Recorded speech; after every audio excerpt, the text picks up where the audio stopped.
this all along. I go around a time or two just to waste my time with you. Tell me all that you've thrown away. Find out games you don't wanna play. You are the only one that needs to know. I'll keep you my dirty little secret. Don't tell anyone or you'll be just another regret.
Hello, ladies and gentlemen. Welcome back to ECS, and it's what you've been all waiting for. The EBAC Awards are here. I debated not doing it. It was just a bit of a joke from the analyst desk at the end of last season's final. But you know what? I've decided to do it because there have been so many fun moments across this league season. I had to mention a few. There's going to be all sorts of categories here today. And you know what? I also might have a question once we get some people start to roll in Twitch. I'm actually also going to have a little bit of a quiz for you, a Clash-related quiz. Just a simple question, but we'll wait for that just for a moment. And we will get started once that timer is out of the way. Straight on to our first play of the season, which is going to be a really interesting category that's going to unfold, hopefully, if we can sort it out. Can we sort it out, Grissom? VMix update, apparently, according to Grissom.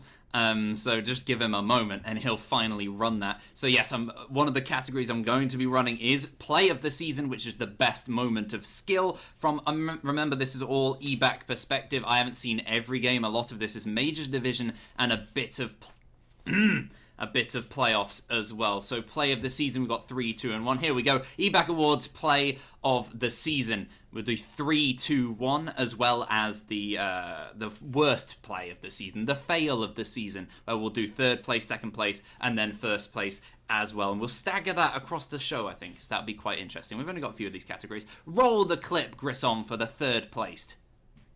Currently, he's making his position known. It is suppressed, so not exactly, but he is behind that shield, dancing in the doorway. He takes a Selma straight to the face. It deals a little bit of damage. It protected the shield. That was going right for that shield position, and he bounced it off, and he shuts down encryptions as he makes the entry. Genius from Tazzy. Heavy. Fantastic from Tazzy there, a strong player for Jaegers. And what a brilliant move. He's just a genius, dipping in front of the shield, not to get an unexpected angle, but to block that Selma breach of the deployable shield with his face. Now that is worth a 5 tick of damage, certainly. So great play from him. And let's nip over towards the worst plays of the season and look at our third placed fail of the season. I wonder who that's going to be, Grissom. You're the one who's supposed to roll the clips. It would be the Manic Panic is what it's called, which might give it away slightly. Class in this position. The Nomad on this doorway, though, could spell disaster with the time ticking down. They have to make a move for this execution. They don't check! Oh no, Tonic! Morons! They don't check the close angle, and they've got to refrag this Maestro before it's too late. They're going to stick the plant, but he's right around the corner. It should be a simple enough move and shoot. It is! Tonic seals the round for SNP. Can they move to match? Oh dear, what a disaster. SNP gifted around a 4 versus 2, and the Maestro Tonic just sitting in the corner. They don't even drone it out, they don't check. He's been sitting there the whole round. They throw that away quite a few rounds there. That was one of my particular favourites for a fail, and they're only going to get worse from here. But from now, we're going to move on to the next couple of categories outside of that. One of which, let's go for Best Named Player. Now, for last season, I believe the staff all voted for Tokyo Dwift as everybody's favourite name to say. And this time, we've decided to go for something ever so slightly different. Not too many players to go from this time. I've got a list of honourable mentions, but I've given the first one to Cat Solar from Makers Academy because it's a really classy name. It's got a bit of to it with the cat. It's got some nice consonants, and it flows pretty nicely. It sounds very professional. I do like that as a name. The honourable mentions across other teams will be Cold Cobra, Jet Ski Boys, pretty nice. Suspended, having changed from Suspendo, Lions Creed, pretty nice. Cariudo, also from Makers. Dilly from Paragon. Igon, there's a lot of Paveslo opportunities in there as well. And Panicky as well for TLR, because it's pretty good. And you know what? It's quite the opposite of his playstyle as well, which I also appreciate. So great job there from all of you. And whilst we've got that, we've also got the worst named player as well, because we can't do one without the other. We've got to have something bad in there alongside the best. And this season's worst named player, it was quite obvious from everybody. All the casters knew the worst name in the whole division, across all the divisions actually, would be Balzac. from Jet Ski Boys or former Karlstad Kings. I mean, they are the worst named team because they kept changing it all the time. And it's a bit of a nightmare. They went from Jet Ski Boys all the way to Karlstad Kings and then to Jet Ski Boys Revenants. It's just a bit of a disaster, really. But yes, Balzac being typed as BLZC, all caps, and then apparently that's Balzac, and it sounds way too close to a naughty term to bring out the worst of our casters. So thankfully, he has been called out. Honourable mentions in that category to go to Stockeye, because nobody knows how to say his name, and everybody told me I was wrong for doing it right. You've also got Wee from Skittle.jpg as well, because he keeps changing what he decides to have at the end of his name. He's Wee, but is it Kachu? Is it too strong? Make your mind up, man. He ended up, I think on the final time we saw him during the playoffs, he actually did shorten it to just Wee. But, you know, the damage was already done. Other ones, Oculus from The Last Resort. It sounds like he's trying too hard to be cool, I think, in general, so that's a big no-no from me. And Monks, which we all call Monks, because that's a pretty cool name. It's so close to being a great name, but then you put a bunch of S's and a 1 on the end, and nobody's buying it. No one likes that. Change that name. So, moving on. Let's go for best team to watch. I mean, what a great category. There's a lot of great teams to watch here in ECS, and you know what?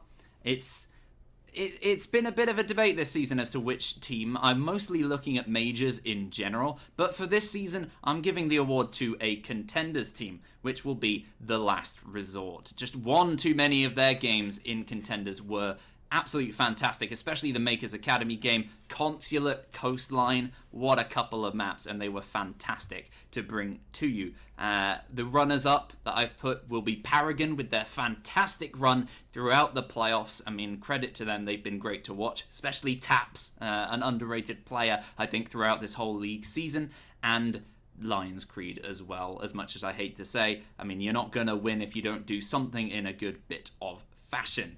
So in the meantime, I think we've got quite a few people in and around now. Yeah, apparently I'm a bit ruthless. I'm sorry, Paws. I'm gonna be. Well, I've got a bit of a question for you. I'll just try and find it. I'm trying to navigate everything on my laptop right now. I've not organised this very well. The question about Clash. We'll see what you can see if any of you can get this right. How many players, Twitch chat, played Clash during majors and playoffs this season? How many different players played Clash at any point during majors and the playoffs? And you get an EBAC award, you know what? Yeah, you get an EBAC award if you're right. That's how important this is. You only get one guess. So I'll come back to that after the next category. And I'll put the next video up, actually, for the play of the season. Let's go for the second place play of the season. Yeah, let's do that, Grissom. Roll that clip.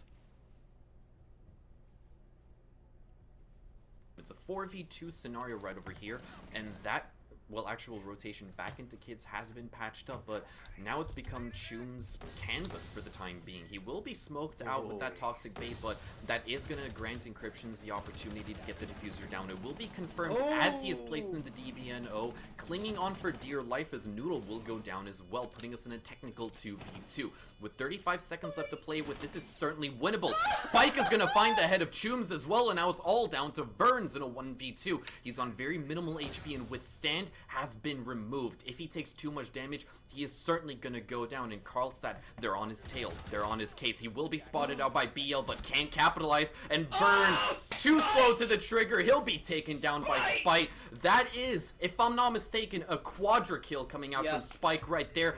And the counter defuse. Karlstad from the depths of hell take their 4th round. What a play from Spike, smoking the player off the wall on the Maverick to give himself some space, and the corridor, getting kills all around the place in a weakened position. Just absolutely fantastic from the man. It's utility, it's gun skill, and it's awareness. Also getting the refrag on the Maestro given the call. Great team play as well from Karlstad Kings at the time. So absolutely fantastic from Spike. He gets our 2nd place. And you know what? You've all voted. I'm just having a scan through to see what you've all put in. Science has guessed 5, very close. Pause with 2. Okay, and Jeremy as well.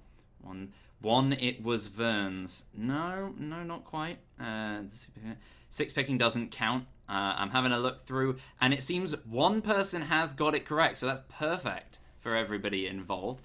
And it is 2 doors. There were 4 instances of Clash played. Well, not 4 instances, 4 players who played Clash, I must say. Kenny actually brought out Clash a couple of times. It was 3 times this season during the Major League season. So great job, Kenny, for playing the most Clash, and great job to 2 doors for your EBAC award. Do what you will with it. I expect to see a nice tweet with you celebrating it later on. Yeah, so that was the 2nd place play of the season. Fantastic from Spike. And let's look at the 2nd place fail of the season, and this is quite a doozy, Grissom. It's to do with Paws and Panda. It's a 1 versus 2. I'm sure they know what I'm talking about.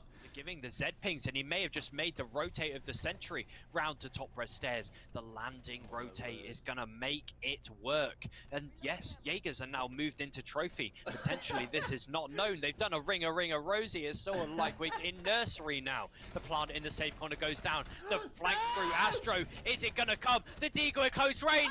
What is going on? No, the team are able to land the shots. He brings out the MPX again. 1 HP as Paws falls below. He can use those concussions or his impacts to his effect. He's going to instead run up the stairs. Bullsack is sticking the diffuser. It bros don't fake! What have we just witnessed? What a tremendous fail from our 2 favourite men from Jaegers. Just absolutely terrible. Everyone knows that I love Paws and Panda in equal measure, but dearie me, that was a poor moment. I don't think you can do that and then win ECS afterwards in the same season. I don't think it's quite possible. They tried their best. Speaking of Jaegers, I've got a... well, they're up there in contention for this next award. They're not necessarily the winners, which is, in that similar vein, the most EBAC-obsessed team from this league. Now, there were quite a few examples here, Jaegers being one of them. Quite a lot of love from those players, and it is reciprocated. I mean, PG Tips in previous seasons, especially with Lexara, the likes of Droro and such, big fans of mine. They've often called me out. I can think of Skittle.jpg, has some lovely interactions with the likes of Stockeye, but in the end, it was just down to one team, and it was from one specific game. The winners of the most EBAC-obsessed team this season will be Lions Creed with their game against Arctic, especially on Coastline. Do we have any pictures of that, Grissom? Did you manage to get them so we can see some of them on screen? Because Lions Creed, I was trying to cast this game. I don't know if we can get any overlays going on with the pictures. If not, I can just read them out to you with some of the examples. But you don't have it, Grissom. Oh, dearie me. Well, I will find some of those as we roll the next clip. So, Lions Creed, fantastic. Good job for being obsessed with EBAC and for ruining my casting. Doesn't really take much in general. But there you go. So we did the best team to watch. Let's go for the least knowledgeable member of staff.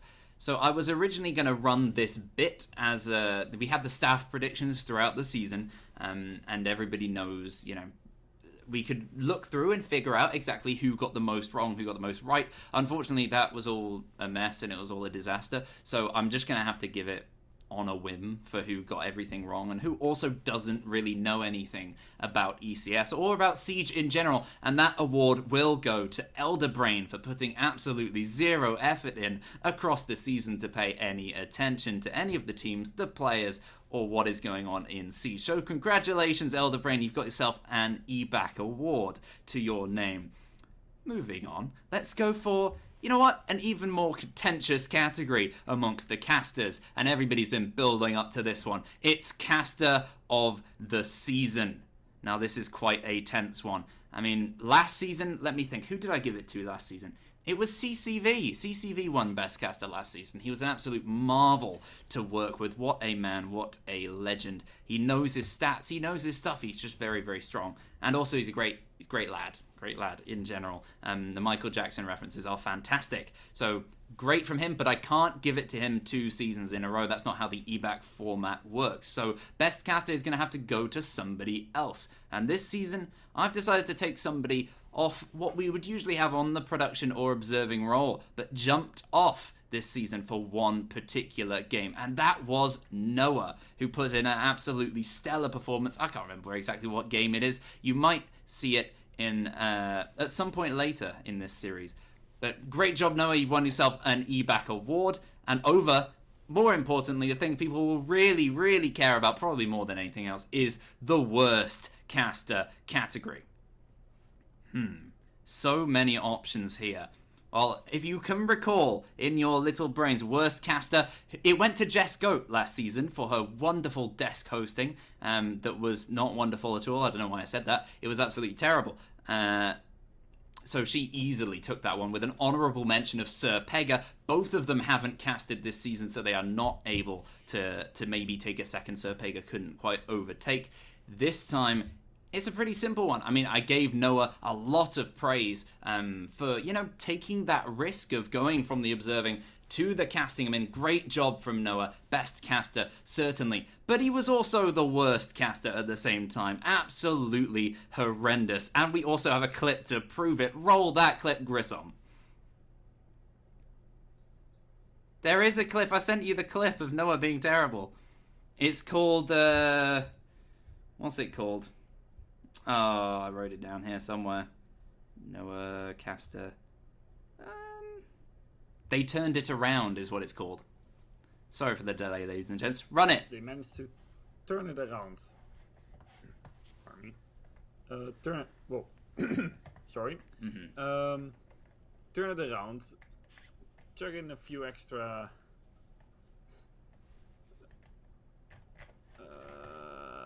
They turned it around, ladies and gentlemen. That's all we need to know. They have brought it back to full form.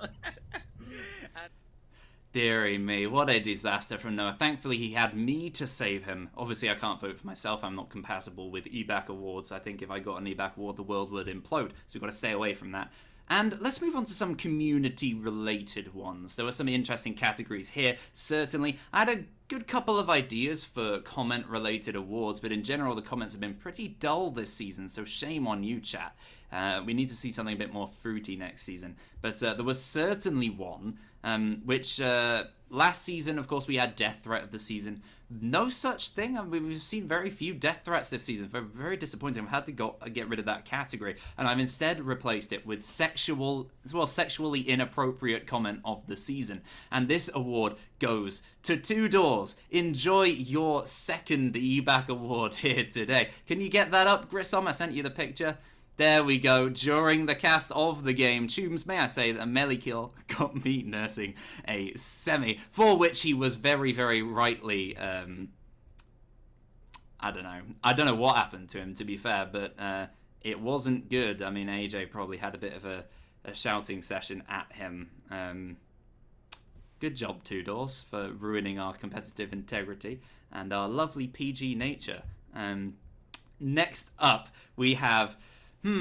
let's go on the funny side. Let's go for joke of the season. Now, this is contentious because obviously everyone knows I tell jokes all the time, and they range from absolutely terrible to pretty terrible is probably about the range of that. I can't be viable for it, so it is between all the other casters in the pool. And having watched quite a lot of other games to try and find this throughout the season, who is the funniest in general, I had to land on one particular man. He probably knows it's coming from this particular fail on Villa. Roll that clip, Grissom. Just for the record, I don't condone animal cruelty. I'm very Peter wants against to know it. your location, man. Peter wants to know. Peter, he's not in this game. Jesus, no. Kenny. I've watched too many EBAC streams. He's infecting you, man. We might need a cringe counter for all of our broadcasts now. Dear me, Kenny, don't try humor, it doesn't suit you at all. Honorable mention goes to Elderbrain making fun of dead children in the middle of a clubhouse game, which was not funny in the slightest. Speaking of Elder Brain, I do have some other statistics alongside my Clash statistics from this season, which are surprisingly small. Alongside these, I've been counting Barnow's swear word count for this season. Anyone paying attention in the final will note that he had his 10th during it. I wanted to put a compilation together, but I didn't realize I'd be doing the eBack Awards today, so I didn't quite have it prepared, unfortunately.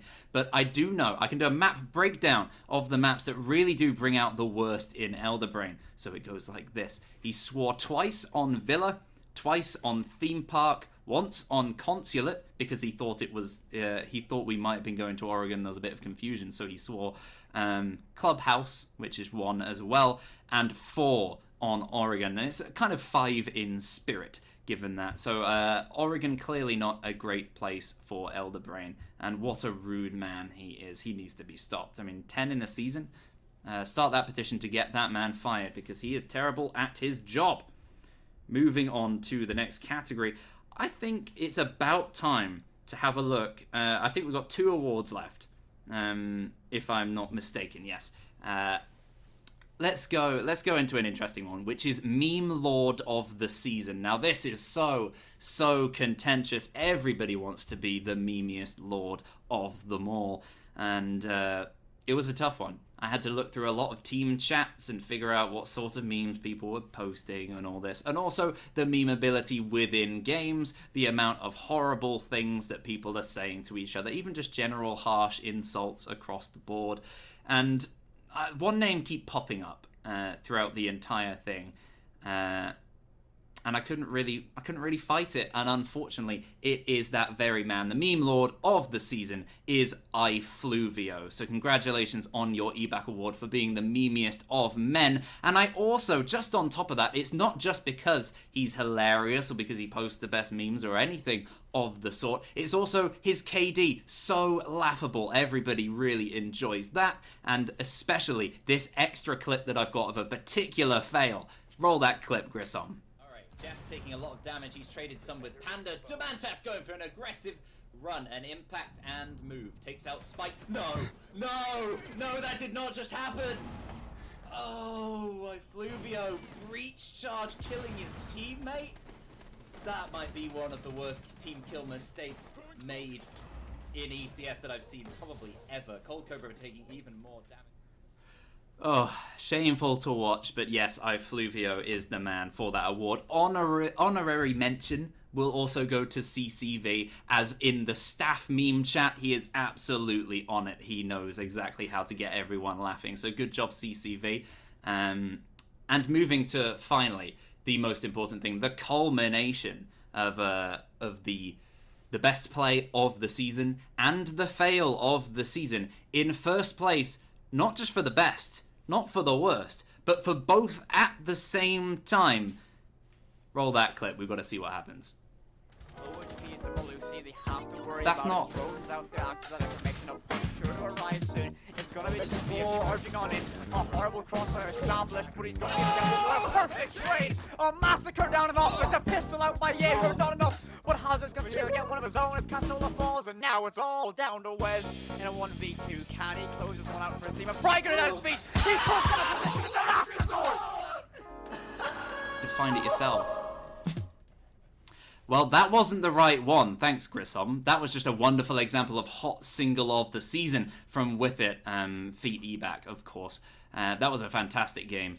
Grissom is currently desperately trying to find the fail and win of the season as well at the same time. So in the meantime, I don't think I've got anything else lined up. I can tell you, I'm just going to read you. Have you got... Oh, production fail is one. I missed that. Fantastic. Well, it's not production fail, it is production moment of the season. I've renamed it because actually, you know what, the one I chose is a bit more of a win. It's just a fantastic moment in general, and it's another award going to the same man who's already, I think, got 2 if not 3 to his name already. He's absolutely dominating the eBack Awards this season. Production moment of the season this time. Roll that clip, Grissom. It is going to this man. On a scale of excited man to mouse, how 3 are you? So 1 being... look at this. This is the best production I've ever seen.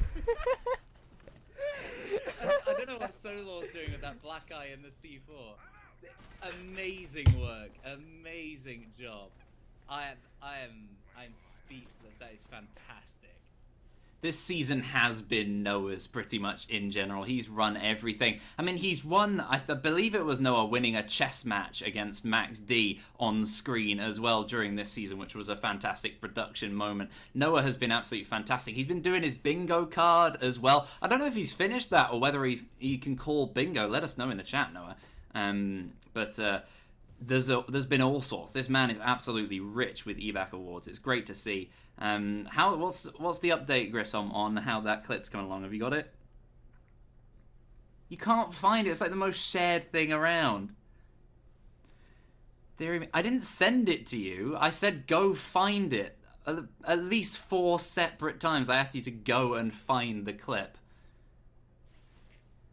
It'll be on Twitch. It's all over Twitter. Like, everybody's sharing it. What do you... Well, I can't say it now, can I? Okay, well... Deary me, yeah. Grissom moment. Everybody hashtag Grissom moment as I type it out to him, so you can figure it out. Here we go.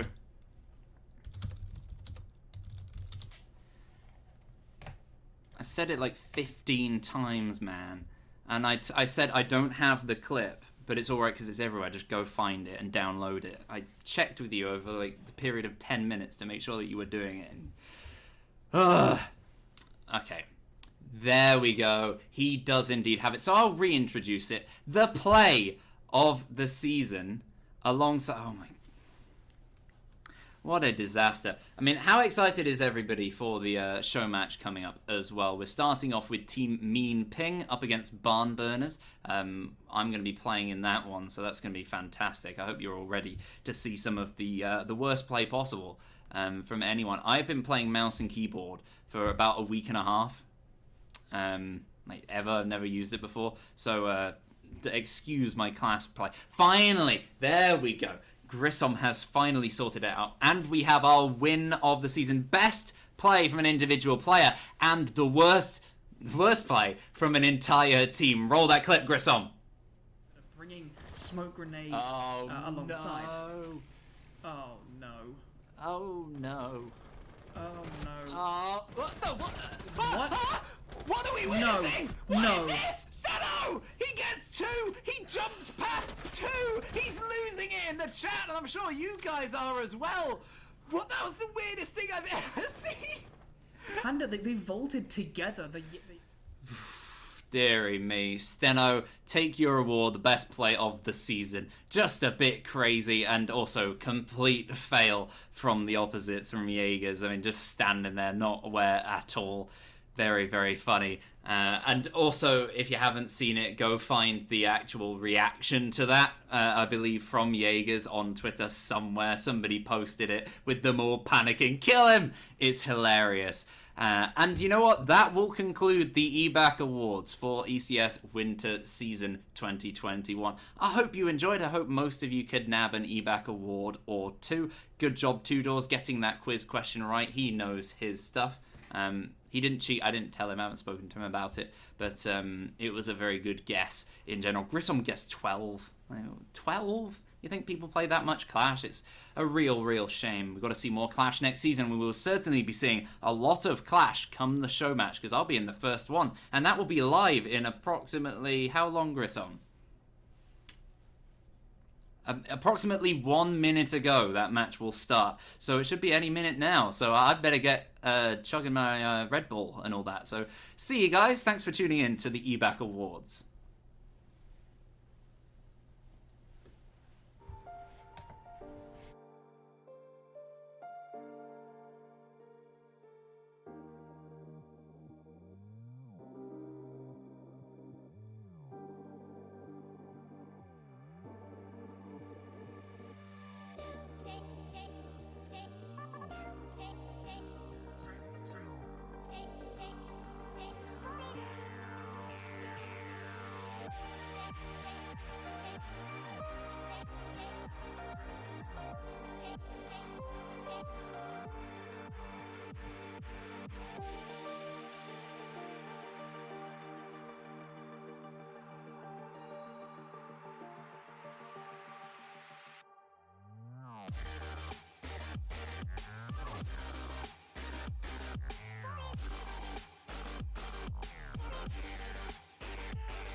Hello everybody, a huge shout out to EBAC for the EBAC Awards. I absolutely loved it, it was beautiful, a lot of fun going through, but the moment we've all been waiting for is here, the ECS show match. Now, you may not know it, but actually there's somebody behind my computer with a gun forcing me to wear this. It's my girlfriend, and it's also the entirety of the production behind at ECS, who are going to do an incredible job today for these show matches. Speaking of behind-the-scenes people, though, today joining me is going to be Doolin, one of the unseen faces of ECS. So if you want to explain what you do here, then by all means, now's the opportunity. Hello, thank you, McCready. You may know me as the admin of ECS. I handle most of the tournament decisions. I mean, I'm looking forward to giving casting a go for the staff match. So, looking forward to having some fun. Yeah, it's going to be a lot of fun as we look at it. And the maps and the teams and everything, well, it just looks like it's going to be a lot of fun. We ourselves are actually going to be playing in the second game, aren't we? So let's bring up that schedule back up if we can very quickly. The first game is going to be between the two, I think, ECS kind of flagship casters. It doesn't look like we're going to be able to have that up, but I'll just get it up on my second screen anyway, because, you know, I'm cool, I have a second screen. We have got the first two teams. It's going to be EBAC's team versus going up against Elderbrain's team. Now, the two casters, which, like I said, are almost quintessential when it comes to ECS, they're going to be going up head-to-head against each other on, well, what map? It's going to be Hereford. I was asking the question. Yes, it is. It is going to be Hereford. It's a map that is not in the current map pool, but it is going to be a fun one. I can guarantee that Hereford is it's got plenty of spawn peaks that are available to do, which I'd imagine we'll be seeing some of. It's going to be a good map. Not one that I like to play in casual, but something that's going to be fun nonetheless. Yeah, it's a map that since the rework, a lot of teams have just, and a lot of people have just kind of said, screw it. I don't want to get this. We asked for a Hereford rework. But honestly, in my opinion, I'd rather go back to the original. I really enjoyed that. So having it back in the Legacy mode was a lot of fun. But we're actually going to take a look at the teams that are currently coming up today. And immediately, I kind of want to cry. Because I'm looking at the first team, Elderbrain's team, Production Team 1, the Barn Burners. And we're going to be going up against, we're going to see Elderbrain, Giraffero, or Jenna, as she likes to be known, Jess Goat, Cairo, and Shiro's in that channel for some reason, so I think he's joining as well. They got Jesco in, what can you say? So that's going to be a lot of fun. On the other side, though, we have Production Team 2. And I'm not exactly sure what their name is. I think it's something like Beeping. We'll find out later. It's perfectly fine. They've got Dan from Discord, the Observer. The Barn Burners. Wait. Yeah, they're the Barn Burners. Okay, you got Dan from Discord, the Observer, EBAC, the man himself, the EBAC Awards. Max D making a reappearance after being benched from the first team for Jess Goat. So we got a bit of narrative here, Doolin. A bit of a revenge cycle. Yeah. Then you've also got Vapor and Winter. They're going to be playing on Production Team 2, and that's going to be the first game today. But me and you, Doolin, we've also got to play each other later. So my team is myself, Toodles, CCV, Science, and Yannick. What about yours? So I'm on teams Jerry's Music Men, and it is me, Jerry, Noah, Astro, and Sip. We're made up of the league admins. I think we're going to get straight into this game, though. We are. Now, Hereford base, it makes me cry, realistically. But Team Mean Ping, that's what it was. I'm a little bit of an idiot here. But looking at this game moving in, we're seeing no op bans. And that's very, very important for a number of reasons. For example, Thatcher, Maverick, they're both going to be on the board. So when you look at this from a competitive standpoint, well, then there's a lot of opportunities. But Cade, Mirror, they're also there. The meme standpoint, I think that's more important. Clash, EBAC, the world-renowned Clash main, might I say. World-renowned, yes. I think is the right way to put it. Yeah. He's going to be playing with that Clash. He's going to be moving forward. Attackers need to locate and defuse bombs. Yeah, it's going to be pain. Yeah, I think so. I think Clash is a very oppressive operator, and EBAC on it, well, he's starting strong with the meme game, They're following EBAC, okay. Yeah. Fun fact, Doolin, just to cut you off very quickly, EBAC actually had his entire team submit essays on why Clash is the best operator as soon as the teams were announced. Look at this. They're all just... I can only describe this as worship. EBAC has clearly converted these poor, innocent members of the ECS staff team into submitting themselves to his lordship as the Clash. Good use of prep phase, actually. You know, I rate that. That was a bit of fun. Yeah, that was. I mean, doing the prep in the action phase is something you don't usually see. An interesting tactic by Barn Burners, but let's see how it pays off in the round. I hope it really does. Now, the big name in the lobby at the moment, like I said, is going to be Ideal. He's going to be coming through as that substitute. 26 kills in Buell Week 1. Just a reminder of what Team Mean Ping are going to be going up against. Now, Ideal... Oh, this is going to be huge. Girafero will find that first kill onto Vapor. Dan's very quick with a refrag, but the push out. Shiro is taking a fall off the roof. I mean, that is quite a dangerous part of Hereford. It is a large map, so I can see why that amateur mistake was committed. Oh, Elder Brain. Just shut down by Dan. That's absolutely huge. Now, Jesco will be able to down and finish off Evac with that frag grenade. Very nicely done. The GN coming out in chat, and as it should, to be honest. You're looking at a certified Clash main trying to take Hereford base. Well, it just doesn't get dirtier than that. Well, yeah, exactly. We've got another frag coming there from Cairo onto Winter. I don't think he knows. But has he noticed the mirror? I don't think he knows. Is that a misdrone? I think we've just witnessed a misdrone there. Now, Max was meant to cast this game with me, but no, I think I hope Cairo spotted it. Has he? This is the narrative. Half the round is left, Jess will take some damage, but it's only Dan and Ideal left. There is a strong chance for this, especially if Ideal decides he wants to use that Vector, but the droning is just coming through constantly. Yeah, Dan is being droned out hard by Cairo at the minute, but there doesn't look to be anyone in place to make any moves off of that drone's info. Jess, I believe, is now being droned up the stairs. We love this entry play. Really good teamwork from Jess's team here. But it's Dan to get the kill. He's on a triple kill for this round. Ideal is still AFK. I'm not sure if he has his hands on his keyboard or not. I don't know. I think he's just chilling, to be honest. Doesn't actually seem like they know, because for Cairo, this is such a free kill.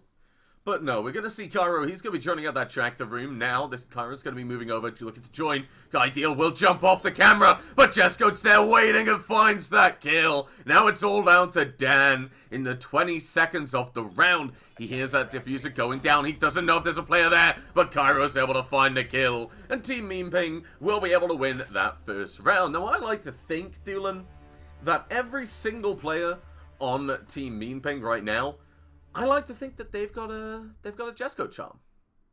Yeah. I mean, you'd certainly hope so, given the fact they are on Jess's team.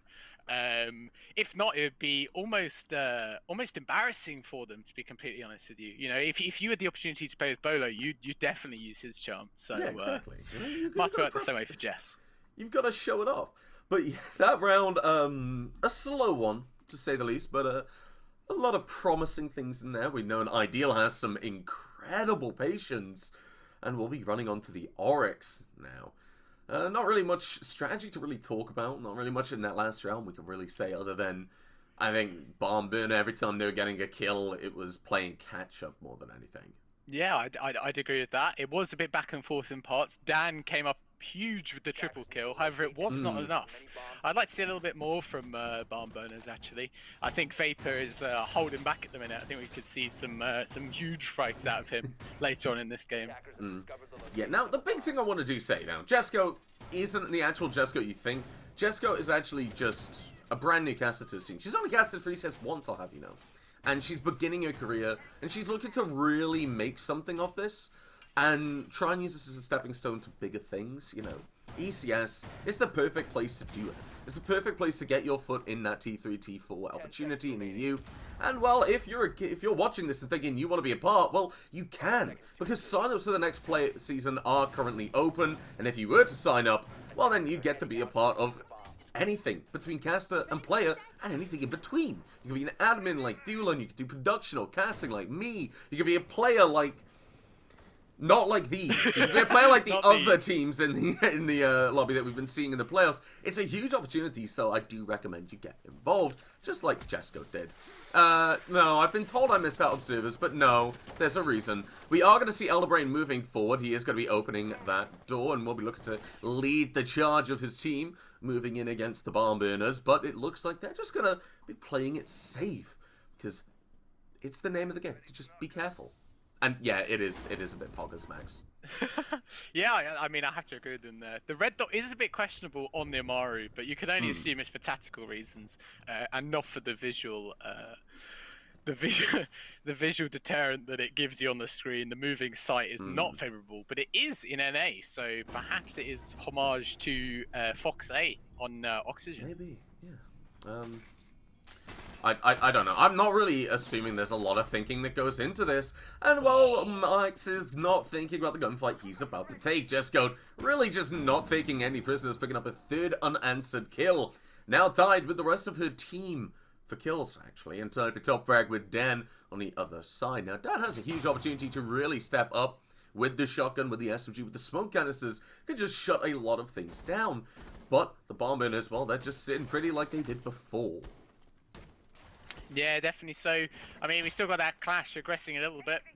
Vapor behind looking to act off the info that's being gained, but unfortunately it's not yielding any results yet. I'd like to see a bit more of aggression out of barn burners. I feel like there's a big lack of refrags going on at the minute and gunfights being taken. But they're happy to give away the early picks, so we'll have to see where this round goes from here. I think it's mainly because they're trying to play around the clash maybe a little bit too much. I mean, you get eBank, you're getting free information now. Clash is a great pick, but right now, you've got a team that are willing to take these gunfights, and you're actively taking a gun off of your team. Now, Kyra will get downed, and Vapor will do a tiny bit of damage, but not enough to land that actual kill. eBank's going to try and finish it off, and will be able to with that Clash Shield, and just backs up. The frag grenade will follow, the lol goes out in chat, and eBank just says keep going. The trash, oh, Max is vexed. Yeah, he is. He's not happy after that one. If I was Cairo, I'd be disappointed there. I feel like with 3 teammates around you, not even be able to deal any more than a little bit of damage. Not even reviving. Shocking behaviour, honestly. It is. But the plant is going down. The Amaru is in. But Dan has spotted it. And the kill comes through. Does it look like... Oh, they're having to face the clash. Oh my god, the clash is working. That's the worst bit. Vapor's able to find a kill with that boss G. Will be able to get the line of sight. And Winter will be able to close things down at the time. It's going to be the 6th defender. And I'm very surprised as to how that worked, to be honest, Doolin. That was a perplexingly slow round here from Barn Burners. The first round, I feel like they set up the plant. Early on, actually, a minute into the round, they're already thinking about going for a plant, whereas in that round there, well, it was the last 10 seconds, they were only just getting the plant down. And the Amaru was very alone, very by himself. Everyone else was on the floor above, so it led to a mad rush and a few seconds down a staircase into the open arms of the clash, which is not where you want to be. Yeah, well, I mean, evac in the clash, it's something we all joke about, but realistically, at the end of the day, it's not something you want to meet in the end of a dark alley. You will see Elderbrain going through something a little bit different, and will be bringing that new operator Flores on board. And thanks to this being a show match, unless I'm mistaken, production will tell me, they'll be able to see this operator for the first time in competitive play. And the big thing that I'm really excited about for seeing this is the utility clearance. Because I don't know if you've played with it, Doolin, that much, but it's so hard to actually get a kill with a gadget. Yeah, I mean, more times than you end up sending multiple drones through to either clear your utility or get your vertical play done. So I think that its usage will come into its own, but there's a lot more experimenting to be done around that operator before we see the full usefulness come out. Yeah, speaking of experimenting, I don't know how to feel with these cat googleys on my head, man. It's kind of... I got little bells on them, man. I don't know. But one thing I do know is that we're in for a good time. We're in for a good vibe because all the teams here are just here to have fun. Bar Jesco, she wants some casted clippable moments, you know. First time really on the big screen for her, I think. So yeah, she wants to really show up. She does. Interesting from Team Mean Ping. They bought the Nomad. Look at that. Look at Cairo. Hello. Bottom left, you've got Cairo. E back at the top right though. Look, oh, sorry, no, this is the other. Wait, these are some... Right, okay. The bottom two is Cairo on the left and Shiro on the right. Yep. The top was Ebac, and then you have Giraffaro. So what I know now is that we're not going off any logic when we bring up the player counts. Yeah, but we've learned that lesson quickly. I know Cairo's face when I see it. That beauty of a man. He means business. You can tell. Yeah. Those were full concentration faces right there. And, Ebac's doing it. I'm sorry. I have to interrupt you. He's doing it. No. Cairo knows.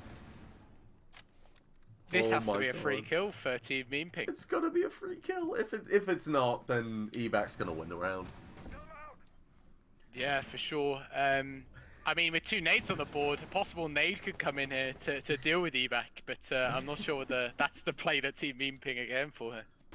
Yeah, I don't think we're going for a very strategic game. As you see Vapor over the boss yet again, trying to find another kill. Now, we'll be able to take away the ace charge before it bobs. Ebac still apparently undiscovered. Vapor able to find 1 shot. We'll take the drone out with a second, arguably more impressive shot.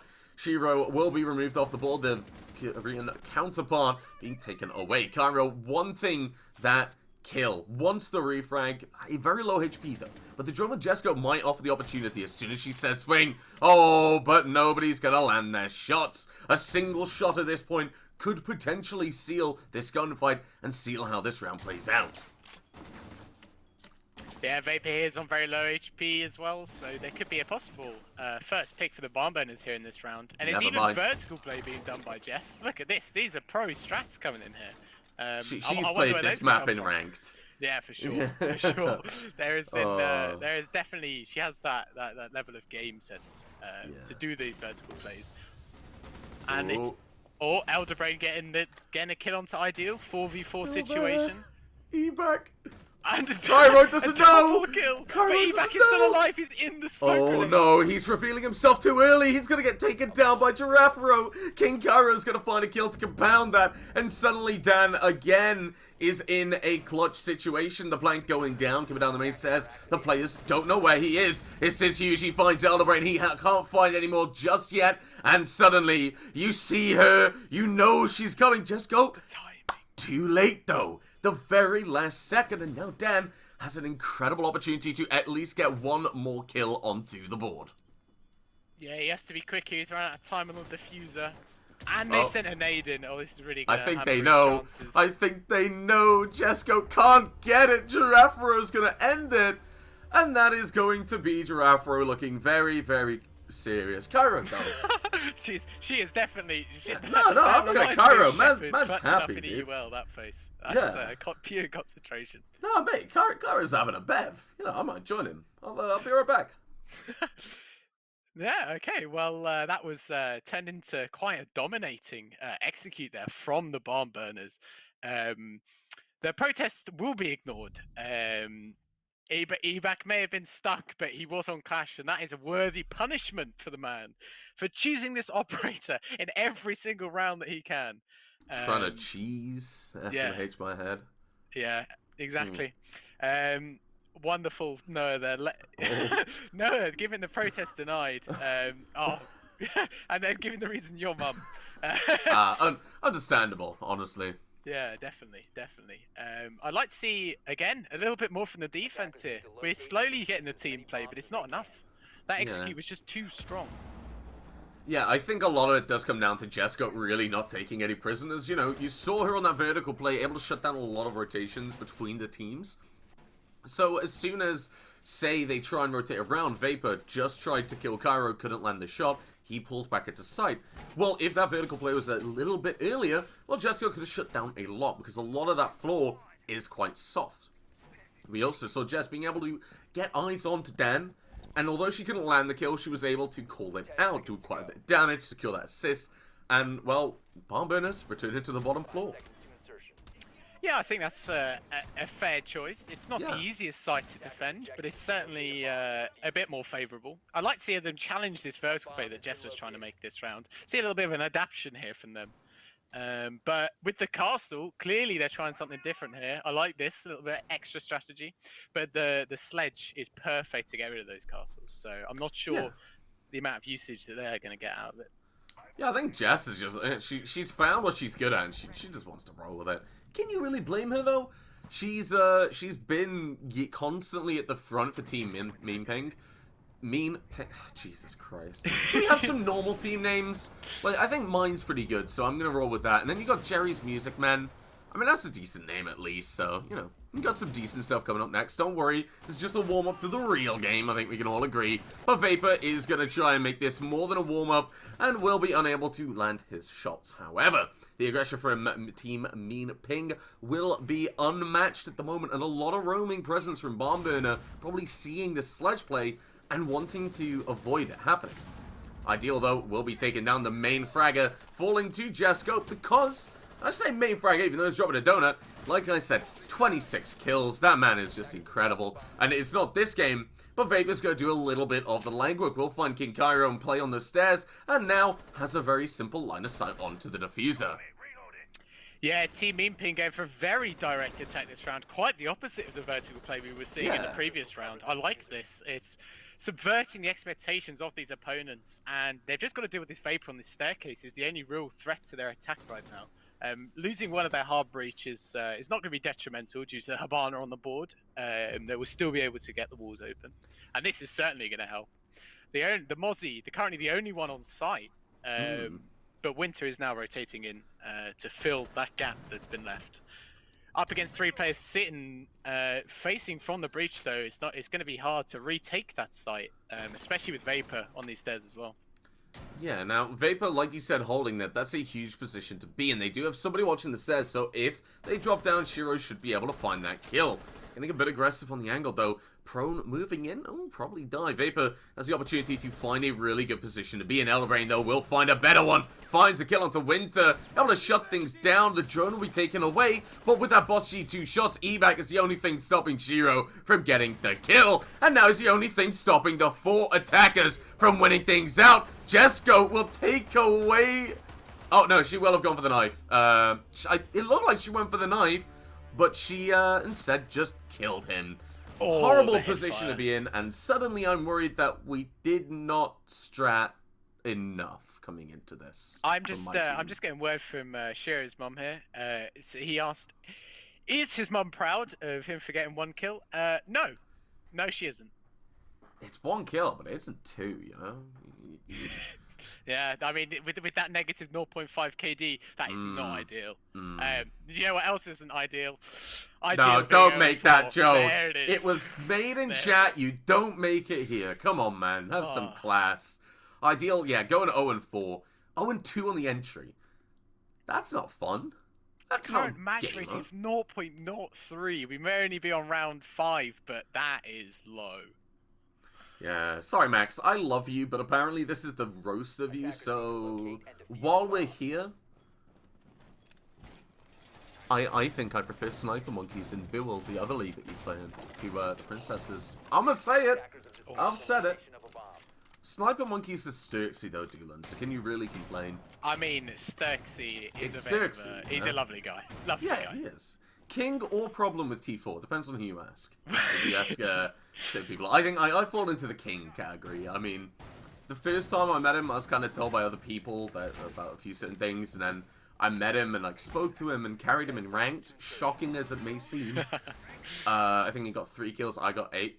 Not flexing, but yeah, he seems like a really nice guy. I really like him. But back to the game, actually, because I feel like I've just been talking about random stuff. I've just been having a great time, dude. Yeah, I mean, so have I. It's been good fun so far.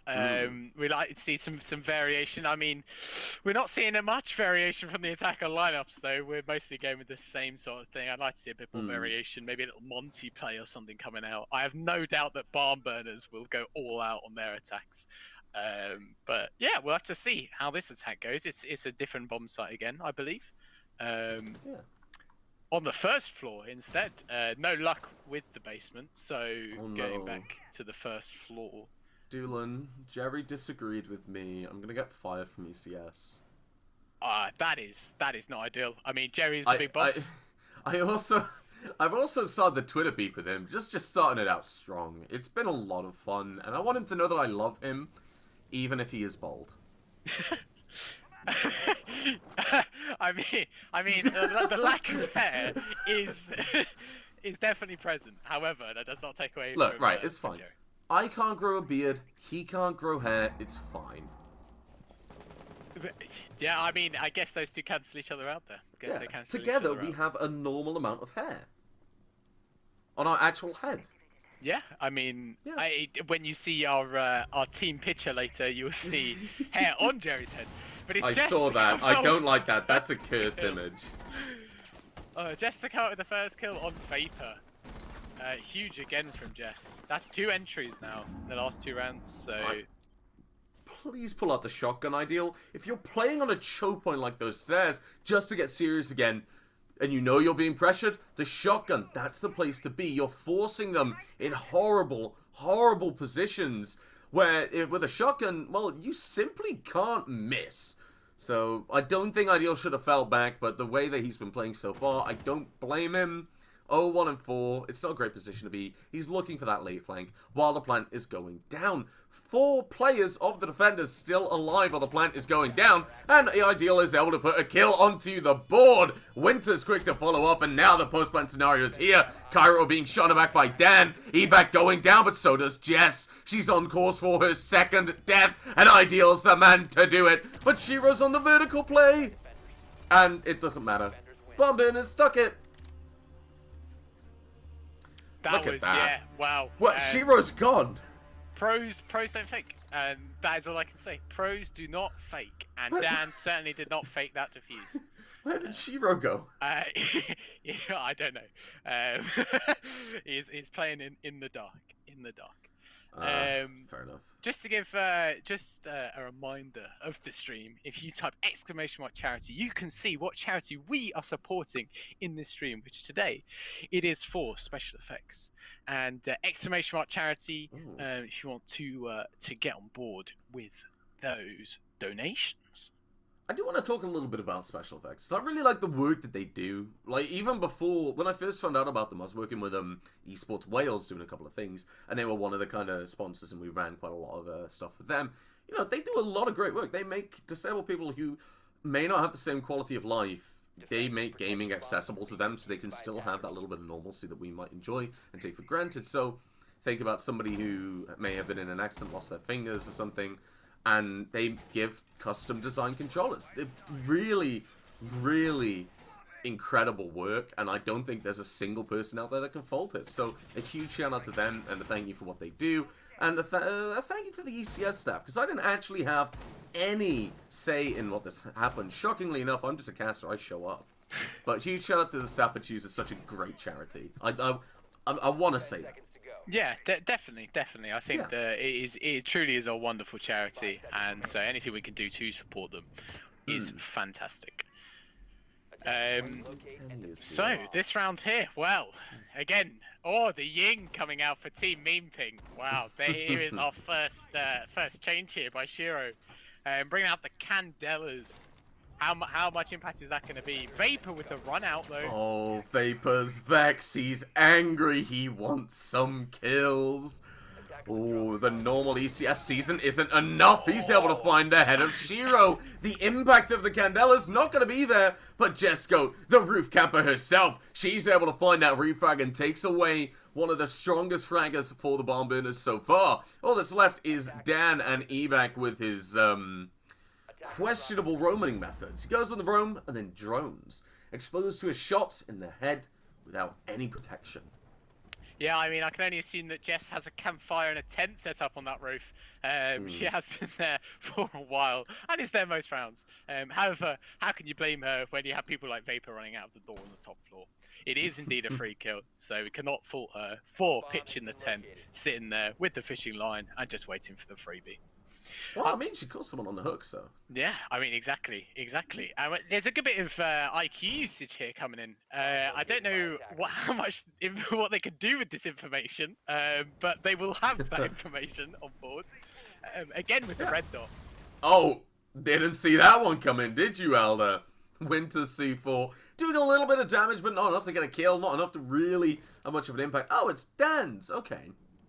I guess I'll I guess I'll go do one, but still, you know, my point still stands. That, like, you didn't really see the C4 coming. What you did do is take away that utility. Now, a drone will be caught by the Mozzie. The push will come through from, I believe that is Cairo. Yes, looking to move in. Dan is waiting. Now, actually, Team Meanping, they've got strats in mind. They've got a crossfire set up from one window as they enter, but not enough to deal with Winter. Yeah, it's a great frag coming out there onto the ace. There is now no more Harbridge on the board. But it's up to Jess. Oh, and she's been taken down by Winter as well. A lovely double kill off of the mirror window. That diffuser dropped as well. More like Jess Nope as Giraffaro is trying to bring things back, but Winter, he's just sat there. Him and Ideal have got the diffuser, and they don't need to do anything. Ideal's moving around. Evac can come and support now that Elderbrain's on that rappel. Yeah, Evac finally coming off of his roam. no fruit bed from below. A wise decision to rotate back up to site. Let's see what Elderbrain has to do here. He's got it all to do, in fact, and he's got the first one. Ideal downed. 13 seconds on the board. Diffuser dropped. And he's got a clash to face. And there it is. Winter with the 4K to close out the round. The last frag onto Elderbrain.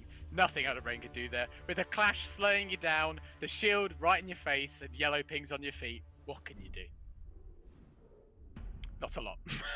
Not a lot in that situation. Really impressive by Winter that round. Lovely mirror window play. Resulting in the solid frags being cast out there. Looking good. Looking good. It looks like we're going back to the top floor here this round. With Floras being brought in by the eBack immediately on the attacking half and the Dokkaebi. You love to see it. I'm sorry, I was just panicking right now. My team was stratting without me. Oh god. Anyway, I'm sure it's fine. I'll be able to just... Thank you. I'm sure I'll be fine. I'll just play Ashe and I'll just run around. It should be all fine. But yeah, I might have disconnected a little bit in a little bit of a panic, but that's perfectly fine. Because we're now at the side switch, watching Team Meanping, who have, I'm gonna say it, they've looked a stronger team each time, each round we've gone into. They're going to be taking the defense. I'm expecting aggressive peaks, especially with Jesco on the L of the pistols there. Well, alright, I've already worked out the setup. Jesco is going to sit there. She's going to play it with the SMG. As soon as that mine goes off, the Geschmott goes off, well, she's going to swing. I believe that's how you pronounce it in Polish, but my girlfriend's half Polish, and she gets angry when I don't say it right, so... Yeah, I mean, I hope I said it right. Grishmot, like, it's a lot of different pronunciations. We need Miloš to come in here and give us the proper pronunciation. That man is a linguistic expert. Get my girlfriend to come round and yell at me until I've done it, Why do you think I got the calculator? Slap on the wrist. Slap on the wrist there for you. Oh. You did say it wrong. Evac, give it a promotional speech with the here for D sign. Yes, I mean, just to go back to Jess for the minute, I'm disappointed that there is no shotgun being brought on by Jess. But maybe that is something to see later on. Oh, look at him go. He's giving the speech. He is loving it. The passion, the fury. eBack. He's won the eBack awards just from the fact of inventing them. And now he's here to win the game. Vapor gonna start things off with the first kill, and suddenly, well, bomb burners, they're here to start a bonfire. Jesco is able to find a kill with the pistol. Ideal will be looking for the refrag. And Jess is right there. The drone will spot him out. He will have to take that gunfight. Jess doesn't know, but she wins it anyway. It's going to be Winter taken away, not Ideal. I'm an idiot. I'm so sorry. But Doolin, what the hell? I don't know. I mean, I can only assume this is the one drone, one in tactic that we're seeing out of bomb burners. But I don't think they're expecting the one tap into their spawn by Jess. They're getting Dan. Getting Dan in. Dan is the next sacrifice. Oh, Vapor from the from flank. outside. What? They keep peeking him. Oh, Dan. Dan! The shot in the back of the head. Jesco taken away and sent to the bin for the round. The 1x1 strat called out by Ideal will be exactly what you said. Never seen before. Yeah, you can see Team Meanping, they've overpeaked for 2 players and they got shot in the back of the head. Honestly, they weren't expecting it. There's no way they would. But the pre-fires on those stairs and the C4 from Cairo. Ooh, they are ready. The frag grenade will go off and bear no fruit, but Dan's going to push up and look for the kill anyway. Yeah, they're running low on time here. This 1-by-1 strat may work out, actually. It's a 2v1. No way. Will they send one in again? Yes, they will. Sticking strong to the strat. Ebac may not even enter the building at this rate. If Vapor doesn't... You know what they say, right? A good leader commands from the back. It's not what they say, but still. Elder Brain not even on site right now. The push is going to come in from Vapor. Oh my god. How is... Elder Brain and Ebac in a 1 versus 1. Time to find out who's really the better caster. He had the diffuser outside the whole time as well. He had that little faith in his team that he kept it on himself. Let's see. The last 6 seconds. What can Ebac do?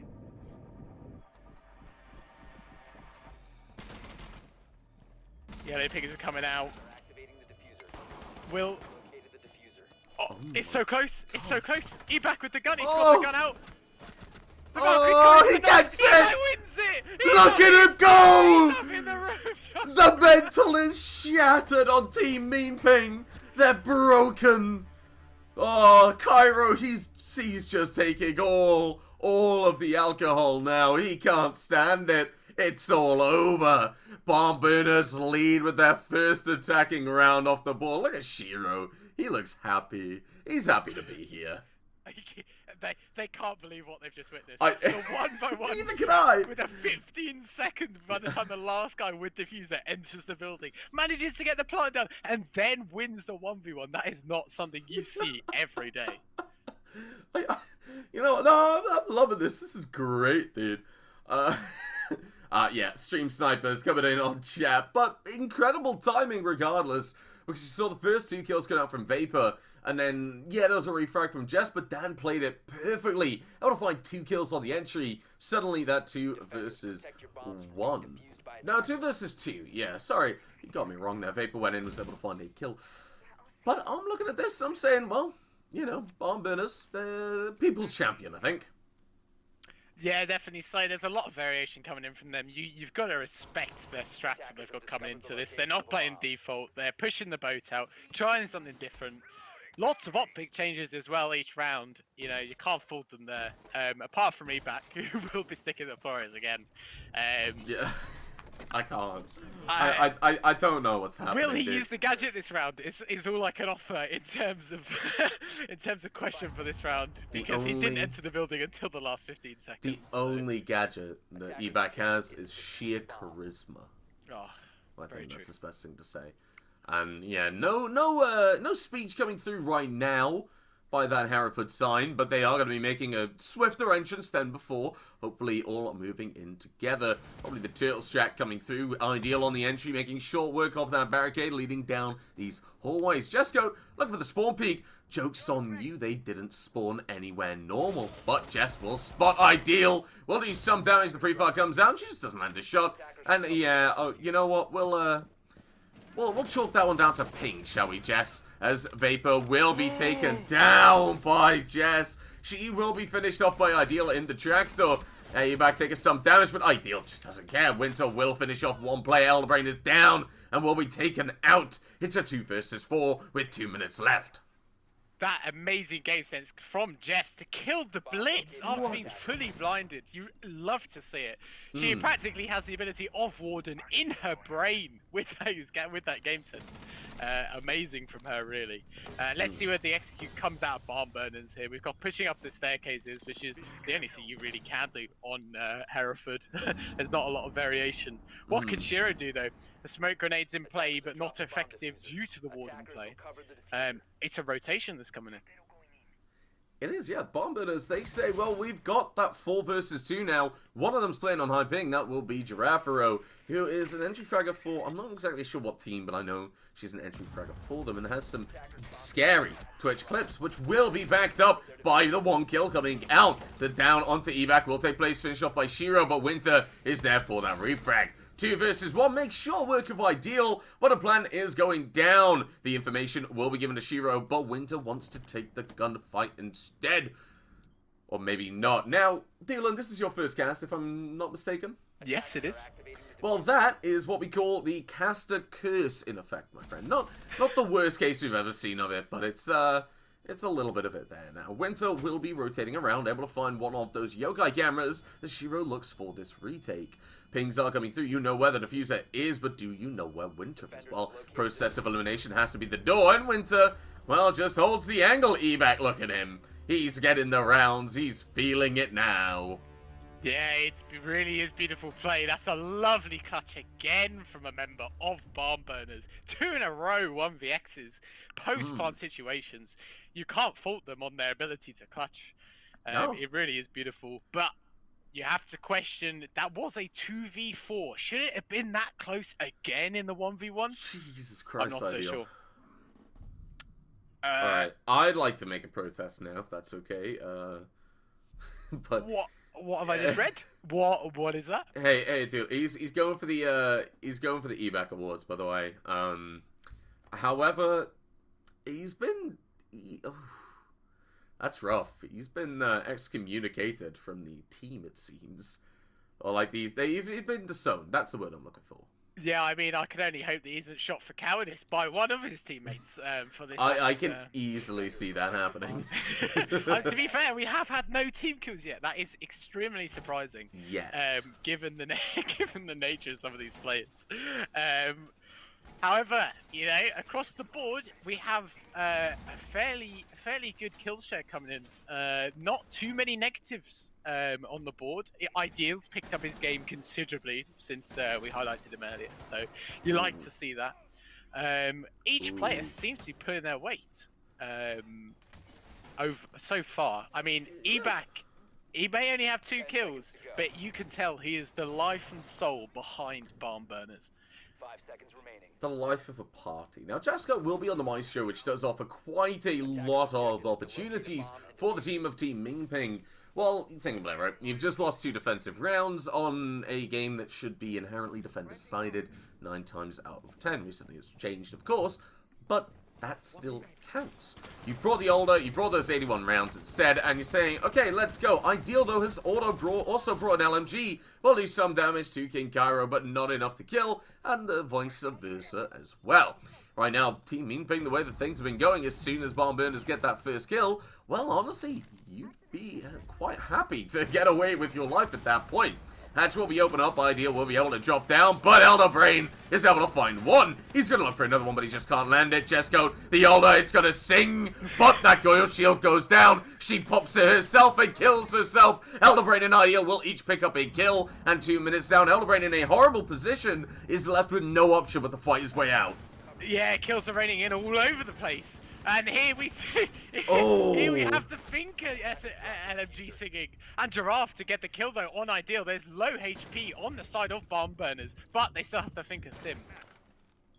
It's too close to call which way this round is going to go. Dan on literally 1 HP, but the plant is coming down, and Giraffe is only on the other side. I reckon this could be a post-plant situation here.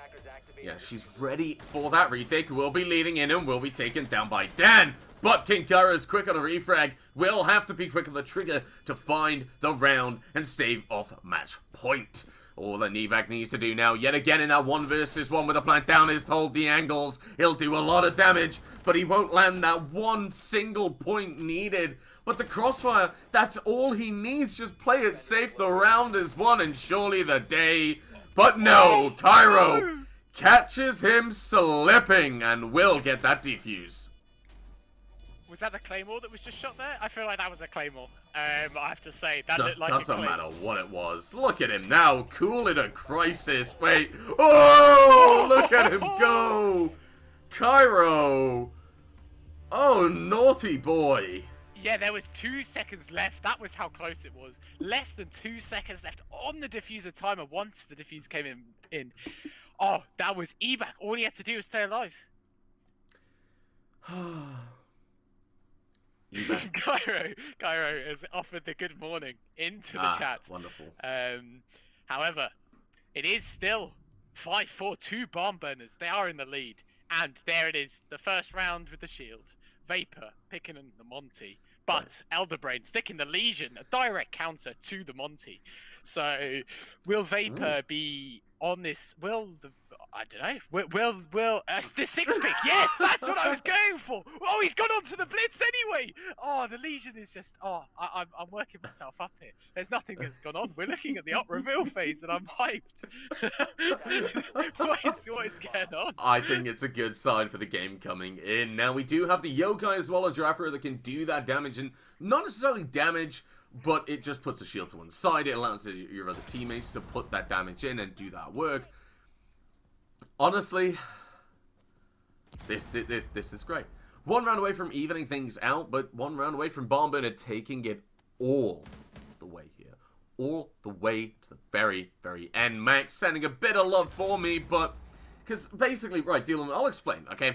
It was meant to be me and Max casting this game.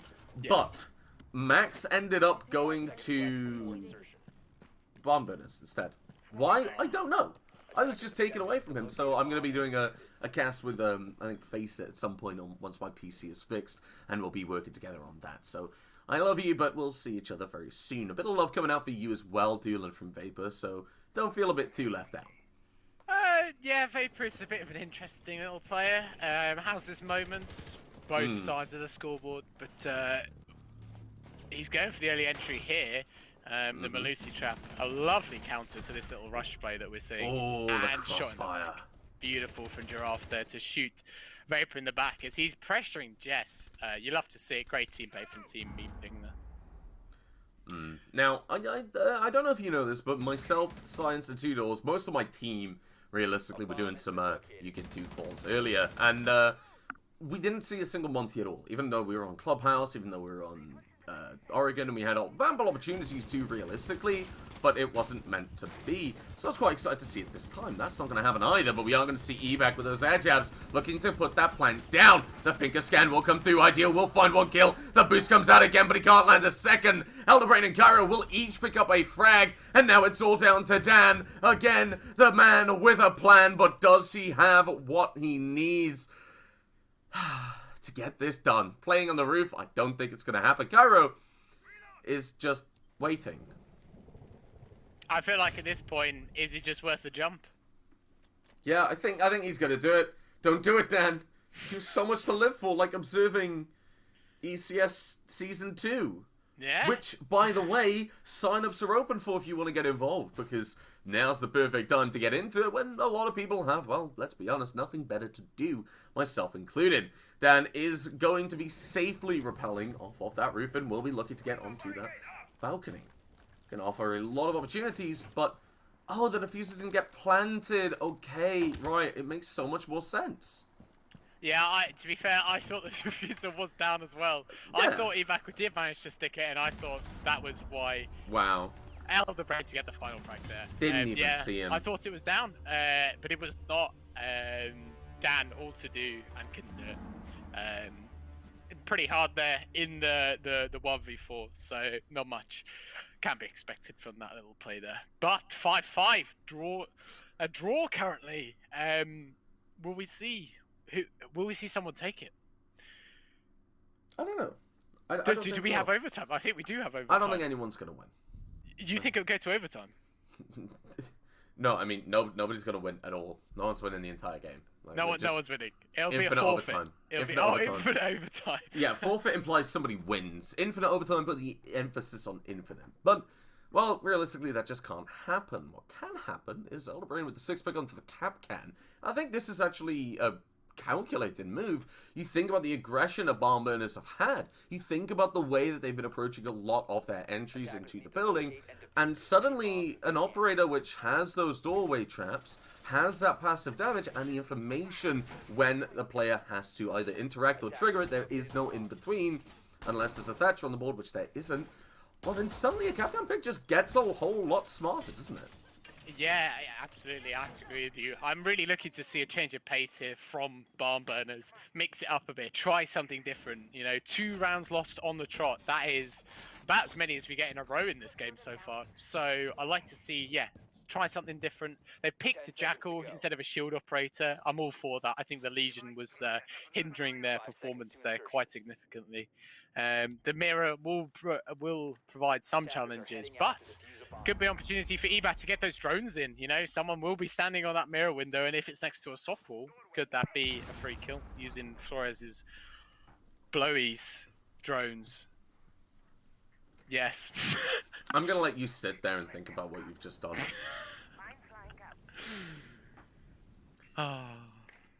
Yeah. Well, boom boxes. I mean, I'm not exactly sure what the unofficial name is for Flores' drones. Roly Poly's a pretty good one. Roly Poly of Death. Roly Poly of Death. I'm not sure that's much better than a blowy. Well, I mean, the implications, well, definitely are. But what we're looking at right now is Bombman is wanting to take this vertical play, but in doing so, they're going to run right into Giraffaro. She's not going to be able to land those shots. We'll pull back a little bit, but the player on the window repelled. Evac is just going to let her cross. We'll take some damage and decide it's not worth it.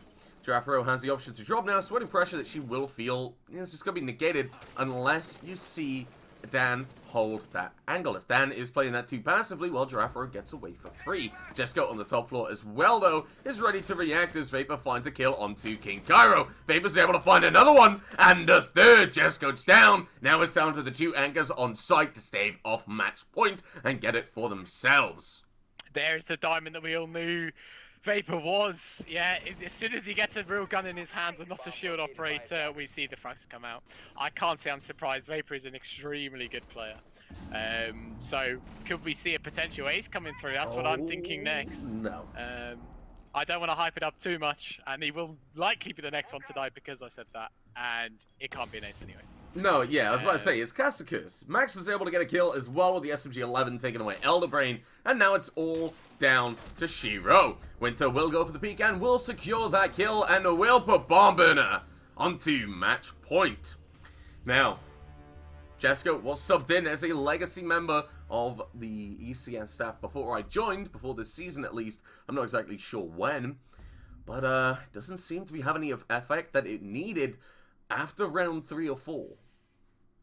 Yeah, Jess is doing a lot for her team here, I will be honest. Elderbrain also putting numbers on the board. But it is surprising. If you look at the leaderboard of Barn Burners, well, we've got 9, 9, 8, 10 kills, and then 2 from EBAC. Clearly the IGL hard support. The real hero, let's be honest. Yeah, exactly. So the fact that it is essentially a 4v5, and still Team Meme Ping are slightly struggling to get these rounds. I mean, 2 in a row, they have been broken, and it's now Bomb Burners to take the round. Do you think that momentum will continue into the next round here, McCready? I think it will, because the way that I'm seeing this, and I assume I'm looking at this from a normal competitive point of view, is when we saw Bomb Burners, they spot the Capcan, the call immediately comes out. Don't get aggressive. If you get aggressive like we have been, sure, it picked us up rounds, but we're going to walk into these Capcan traps. Let's drone. Let's clear things out. Let's get these crossfires set up. As something Bomb Burners, even if they're not recognizing they're doing, is something they are actually doing in actual fact. In doing so, they're giving themselves the best position to take these gunfights, whereas Team Mean Ping, it feels like Team Mean Peak at the moment, because that's exactly how that last round went for them. Bomb Burner, if you can read into how this play is going, maybe get some vertical play with Ideal, well then there's a lot of potential here. Although, one key thing that I want to see, if we go back to one the floor again, Mr. Observer Man, go to the second floor, and then top right of there. Yes, and to the top right now, if you look at that floor right there, it's soft, right? You can open that up, and, well, you can basically sit anyone with a fast-firing gun, a Vigil, a Melusi, a Jaeger, you sit them up there like Jesco's nearby, and suddenly they can shoot down. They can put the pressure on Ideal, but with that wall not being reinforced, well, it's completely a mute point. So I'm just going to shut up and let you get on with it, Doolin. Yeah, there's a significant lack of reinforcements coming in here, if I'm honest. They've chosen to put them all on site and not to have many rotations, which is interesting coming out. Playing the Kaid as well, clearly the goal of this is to go for this bridge to Null. You wonder, again, the Flores drones, we keep bringing them up, and the Zero. It seems like they have all the tools to counter this Kaid Claw. Vapor looking to take an early engagement. Will be following the Ionic clone. He's got two facing him on the staircase. What? Giraffero? Yeah, well, manages to get the refrag. Vapor gets the opening kill onto Cairo, but Giraffe gets the refrag immediately afterwards onto Vapor. You love to see it, and Giraffe will remain alive and roaming, but they are executing onto the site. Ideal gets another kill for Barn Burners. 4v3 now, looking good for Bomb Burners to get this execute and this plant down. Yes, now they're positioning themselves around the defenders. The execute, when it does come out, is going to be fast, explosive, and it's going to be after clearing a lot of utility that should cause them difficulties because they're getting their way past these K-Claws. Jess still on that roam, Giraffe still above. They're going to try and collapse and have the opportunity for a lot of damage here. The question is, how much can they do before the refrag? Yeah, can I mention how hard it is to tell from the top-down view what floor we're actually looking at? The map is so dark on the inside. I'll give you a hint. What floor we're on. The outlines are fainter. Yeah, I did guess that. There is Giraffe with a double kill on the roam. She's coming down the stairs now. And another one, a triple kill on the round. Eback to get a kill onto Jess, and there is the roam. The roam is shut down. A 2v1 now. Shiro, all to do on the defensive side. Attackers recovered the bomb. Holding his position, a diffuser can be picked up, and now the pinch can come through. Well, Dylan, this looks like it could be it for Shiro. The utility comes through, and the push is sure to follow. And there it is. Ideal with the final kill, a headshot onto Shiro, and Barn Burners win. 7-5. A beautiful game, very even. It was hard to tell who was going to win that one. Once it got started, there was an early lead taken 3-1. Quickly drawn back to 3-3. 2 rounds to Team Mean Ping, and then they couldn't get any more. It was Barn Burners to take the victory. Beautiful from them. Right. I think we can all agree that wasn't how he expected it to go. But now, Team Mean Ping, well, they've been knocked out. The Barn Burners will be going through to face the winner of our game, actually, Doolin, after this. So I believe we should have interviews coming up. But let's just break down the game first of all while we wait for that. Because what we saw was, honestly, not that much of a casual game that we expected. We saw, granted, some elements came in with the rushes, with the strats. But overall, I think that was actually a rather coordinated game. That was rather coordinated. It was well organized between each team. They looked at what was there, what needed to be done, and they got it done. It wasn't a rush in, let's just play meme strats, let's do meme stuff. It was actually quite interesting for me to watch personally as an off-standard meta, most importantly. Because, well, shockingly enough, when you cast games, things can start to get stale, unpredictable. But that was something fresh. I enjoyed that. Yeah, I mean, so did I. There was some quite oppressive operators being played on the defensive side. I mean, you look at the likes of Malusi, Mira, Goyo. Those operators are very, very strong in this meta that we're now leaving. But that wasn't enough. Barn Burners, bringing a mixed lineup. You saw Glaz being played, shield operators, Flores. Whilst we didn't necessarily see the usage of Flores that much, we did see this current meta be countered on a different map that we don't usually see, and I can say that was very entertaining and much closer than we thought it was going to be. Yeah, exactly. One big thing for me was definitely the way Barn Burners were able to bring it back after seemingly in the first half. I think I definitely said, well, they just weren't the stronger team, and I think that is that's something I'm going to stick with. They weren't the stronger team at the start, but as soon as they hit the attack, the momentum changed, the playstyle played properly, and well, everything just seemed to go up. So I'm very excited to see how they're going to be playing in the later game today. But before they do, we're going to have the man, the myth, the legend himself, Eback, joining us in a few couple of minutes. But Dylan, what are your thoughts on that game a little bit more, a bit deeper as a big brain coach? As a big brain coach, if Jess wasn't on 300 ping, quite possibly the result could be quite different there. Stop sucking up, man. You're reading her chat. And I'm reading chat and I'm seeing it as well, okay? Now, I think, Jess, incredible incredible player. I mean, she put the numbers on the board, but it wasn't enough. So I don't think the ping was to blame for the team there.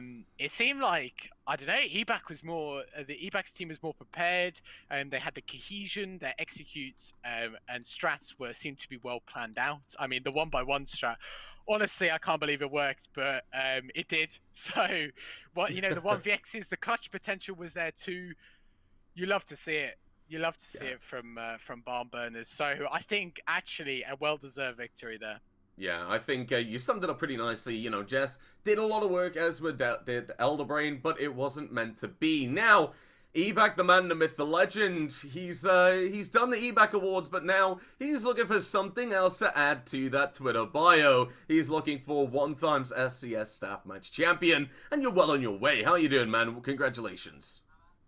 Fantastic, McCready. I'm the only one who's suited up, which translates to victory, as we all well know. And it's all about the strats. I was doing sessions, we said right from the beginning, when we were assigned production team 2. I've been running practices, I've organised all our fixtures, and I made sure we tactically banned to bring Elderbrain and his team to their strategically weakest map. We planned out those dining defences, won every single one, absolutely perfect from us. Great execution of those strategies that we all planned out. Vertical angles, all the above. They didn't do what we expected, but we still struck at their core.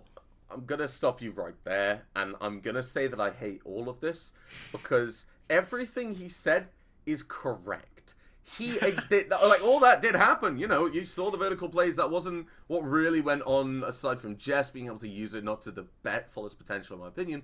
But I think back from day one, you said, yeah, we're going to take it to Hereford, and you wrote some really long, contrived way of getting to it, but you said, yeah, we're going to take it to Hereford, and if I'm not mistaken, you made everyone write an essay about why Clash is the best operator. Yeah.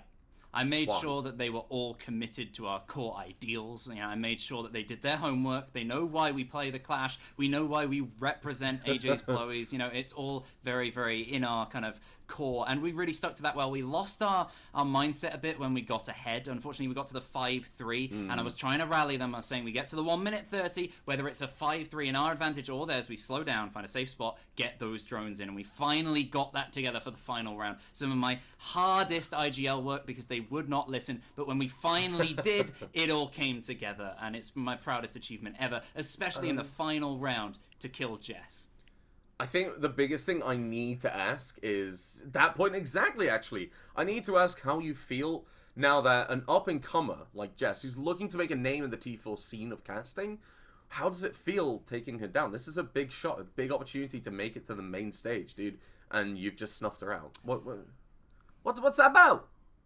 I mean, it's just ruthless tactics and strategy, which is what I'm all about, whether it's casting or otherwise. I'm just the big brain player. Elderbrain, sure. I mean, I guess I imagine he was team leader because all their strategies were so Elderbrain. I know the man so deeply. I've known him since he were a wee lad. He's still a wee lad. He's not very tall, but you know, he's having a great old time trying to plan his strats. And I'm like, nah. They're doing this. We're easy peasy. We'll move straight on by. Absolutely fantastic. And what a pleasure it is to move on to the final. I mean, I was glad we won one round. So that's where I am right now. Also, did you see my celebration of my clutch? Was that on screen? Yes, we did. You did a cartwheel and a cartwheel onto your bed. Well, it wasn't a cartwheel. It was me falling off the chair. We barely saw it. We saw you stand up, go off frame, and then we saw your legs. So I think, yeah, that tracks, I guess. But yeah, I do want to ask before we do say goodbye, Dylan, is there anything else you want to know from me back? Yes. Can you give us an insight into the speech that you gave in front of the Hereford sign? The what, sorry? The Hereford sign. The speech that you gave at the beginning of your attacking round in front of the Hereford sign in your spawn. Can you give us a bit of an insight into what was said to your team to motivate them from a 3-3 defensive half split? Well, motivational talks are what we need. I did one at the start of the defense to make sure our strats were organized. It did mean we didn't have our setup properly, but thankfully we knew that they were going to play slow and strategic, so we knew we had the time, as thanks to our VOD research and all the above. And then on the attack, I was thinking it's 3-all. These guys might get ahead of themselves. We need to calm everyone down, but also motivate them as well towards this victory. And it went something along the lines of, there was definitely an insult of Andrew. There was definitely an insult of a few of the other players. And then it was mostly just, you know, your generic motivational stuff. We can do it, that sort of the like. There were some rhymes in there, and then I also explained the strat. I'd been saving that 1-by-1 attacker strat, specifically so that we would send Grissom in first, which was the main plan initially. But he didn't. He's on production today, so we've left that. And I decided to send Winter in. She did almost take too long, but we had just enough men left for the end. And there you go. There's McCready. He's got your at in his underneath his name. Yeah, sorry, I just had to fix a little production issue there, but congratulations, honestly, well played, and we'll see you back again in the final. But Doolin, that's got to be it from me and you so far, because we've actually got to go play in the next game, don't we? Yes, we do. Stay tuned for two. Oh no, right, end it now. Get rid of that. Get rid of that stuff. That is disgusting. That is. Eba, congratulations on your clutch as well. Your 1vx. You did lose one as well, so I guess humbled, but a beautiful first clutch. Yeah, well done, and good luck moving forward. But that, like I said, is myself and Doolin. We'll be back after a short break, because we're going to be playing as well. I need to play catch-up. My team have been stratting without me. I kind of need to go and help them out and, you know, be that inspiring force that you were today to your team, Eback. So, we'll be back after a short break. Don't go anywhere. Grab a drink, grab a snack, but be back here.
this all along. I go around a time or two just to waste my time with you. Tell me all that you've thrown away. Find out games you don't wanna play. You are the only one that needs to know. I'll keep you my dirty little secret. Don't tell anyone or you'll be just another regret. My dirty little secret. Who has to know?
Welcome back, ladies and gentlemen, to ECS, or Elite Championship Series, as you may call it. If you were here last game, we saw a really interesting matchup. It was me, my team, or the team that I was on, aka Team Mean Ping versus Barn Burners. Unfortunately, we lost. It was Hereford, and it went 7-5 to the other team, Team Barn Burners. So we'll be seeing them up in the grand finals. But for now, we're going to be sending on to the second round of play, which is going to be Shelton Coupon versus Jerry's Music Men. We're going to be going on to Bartlett University, and it's going to be, well, a bit of a barn burner. A barn burner. I like what you did there.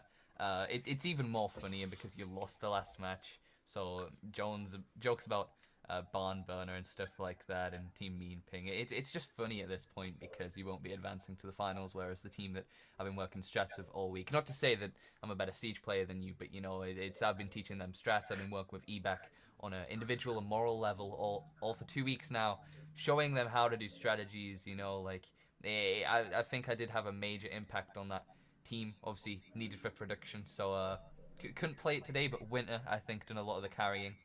I think EBAC was probably the worst player I've ever seen, and that is, yes, worse than me. I did think Dan was maybe a little worse, you know, Dan from ECS, you know, Dan.observes, or obs, but either way, I don't think that, I think that I carried that team pretty much with all the strategies I did, even though I wasn't playing. But yeah, that's not true at all. I'm just blowing my own bubble. But yeah, we've got two. I was about to say great teams. Two average teams going head to head against each other. Jerry's Music Men and Sheldon Coupon, and some familiar faces from the ECS scene, such as Tudors, Science, Jerry the Music Man. Who would have guessed it was Jerry the Music Man on the side of Jerry's Music Man? Wouldn't have been me. Brain blown. Oh my god, I couldn't even imagine it. Yeah, basically on side of Team Mean Ping, we showed up, we did the job, and we finished. Basically, was it. We have never played with each other. All five of us never played with each other before, ever. Just the five of us. So to make it to 7-5, I don't know. We took a lot of different interesting rounds. That's the mistake you made. You see, over at a team. Well, it was production team 2, but then we revamped to barn burner to sort of intimidate the teams at the last minute. But as you clearly seen, it was mainly all about the work we done over the past 2 weeks to make sure that we done the best we possibly could, and it paid off. I seen EBAC get so many kills on Jesco. It was music to my ears to hear those gunshots. I don't know why I pointed. Yes. Speaking of eyes, do you think I look like Tony Stark? No, I think that you could never look like Tony Stark. There were 5 quid on eBay. I think you could never look like Tony Stark. Oh, that seemed pretty stupid. You're too British. Too British. You're too British. You're too British. Okay. Well, I think we're just waiting to get into the game. I'm not sure what the status is with the observer. Mr. Dan from Discord, the last player, just joined, and I know for a fact who that is because when I dropped down to the admin's channel to ask, I asked, you know, do you want player cams? And I said we can't do player cams because of the unfortunacy of my PC dying, but you know, your horrible PC. Yes. Hey, I upgraded my processor, but Astro decided to show up last minute, so that just shows the dedication of Jerry's Music Men. Not sure what the status is in the lobby because the feed is just great. There we go. It's sorted, so I think we can actually just hop right into it if I heard that correctly from the observer. And yes, we did. Here we go, Jerry's Music Men versus Sheldon, going all the way over to Bartlett University. I'm excited to see Bartlett University be played out. It gives me themes of nostalgia from when the game actually used to be in ranked, used to be in the pool. And I remember playing on PS4, and when Bandit had his ACOG, I got a sick clip from playing with the controller, and I thought I was on top of the world. Hoping to see something like that similar today. Oh yeah. Well, you might have done that, but were you an Echo main? Well, Echo wasn't even out then.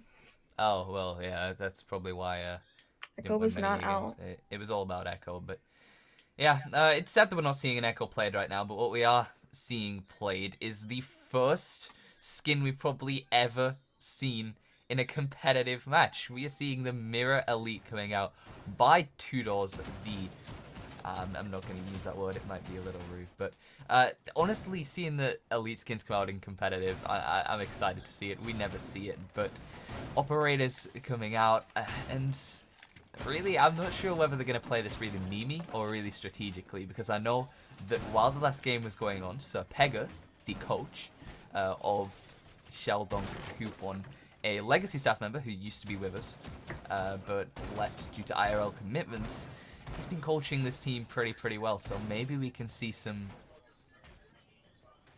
I've got the wrong team. You know what? If the Didn't even update the team logos.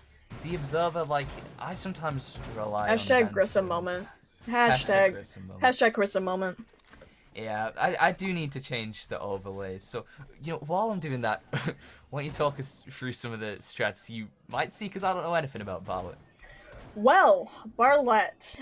This is actually a very old strat that used to be used on Barlet. It's basically a castle, at the very least. Of course, Goyo wasn't out. I don't even know if Mira was out by then. But it has been adapted for Mira use. Basically, you just go ahead and use Mira on the top library, try to get a look into the main fireplace area. On top of that, you also get the castle barricades to help you out with those windows, and basically force the attack to play very utility burnout reliant. But you'll see CV.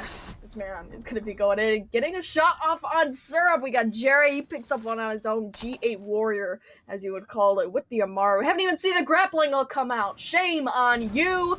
Shame on you, Jerry. But we got Carpy moving on up the library stairs, coming in with the TCSG. A headshot on Jerry. It's going to be the main man, Goyo. McCready and Tudors add into that kill feed, and we got Noah comes in and gets shot up by McCready. Great play from Sheldon Coupon. Love that name. I love it. Just that first round, we can clearly see that there has been a little bit of practicing going on, maybe on the side of Sheldon. Because, like Science saying right there, these strats are paying off. They certainly are. That our strategic research that they have just went through, probably in pain as well as they were with Pega. No offense, Pega, but honestly, this could be a very quick matchup. We see the admin team. Now, the admin team, they obviously make everything happen behind the scenes at ECS. However, in this case, they are powerless when it comes to protests, because I remember I was in a call with Jerry, the music man, who was saying, oh, well, if they protest against us, we're the admins, we'll just win it every time. So that's when we made the competitive ruling that if there's a protest, the casters on screen will make that decision on the outcome of the protest. But I'm hoping we can maybe get a protest or two, but I'm not really sure. Maybe the admins are just too shy to protest because they know deep down that they're not the best. The person who invented milk, what were they doing with that cow? They were milking them. Oh shit, you can't say milk, because they didn't make milk. Oh my god, what were they doing with the cow? Who said that? Oh my god, that just clicked. Who said that? That just clicked. Dan, do you know who said that?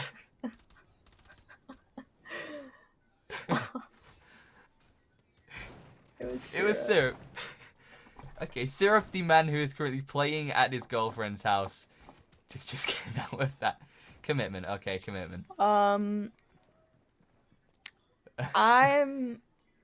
got no words. I got no words for that. I have no words for that. It happens. Wow. Okay. All right. Getting back into it. Well, you got a little bit of a repel situation going on here, coming from the side of Gridlock, Finka, Zoe, Ash, and Yana, the weirdest and probably funnest combination of players that you are going to be seeing, potentially carrying out a rush strategy. Syrup opening up that kill feed, Tinder going down in the fire of it all. Your shield goes down alongside with it, and you got the Finka boost to follow. We might be seeing a little bit of a rush here. I'm hoping that they're all just going to filter into the window, and it's just going to be guns blazing. Doesn't look like that's what they're going to be doing. Seems like they're going up on the roof for now. Oh. Potentially. So straight away, the Nitro Cell coming out by Tudos, taking out Astro, and Tudos going to get a second kill onto Syrup. That is going to be their Gridlock and their Ash wiped off the board instantly in the first 100 seconds of this round. Third kill game going to come out by Noah onto Tudos, but Science going to catch the refrag onto Noah. And that is going to be...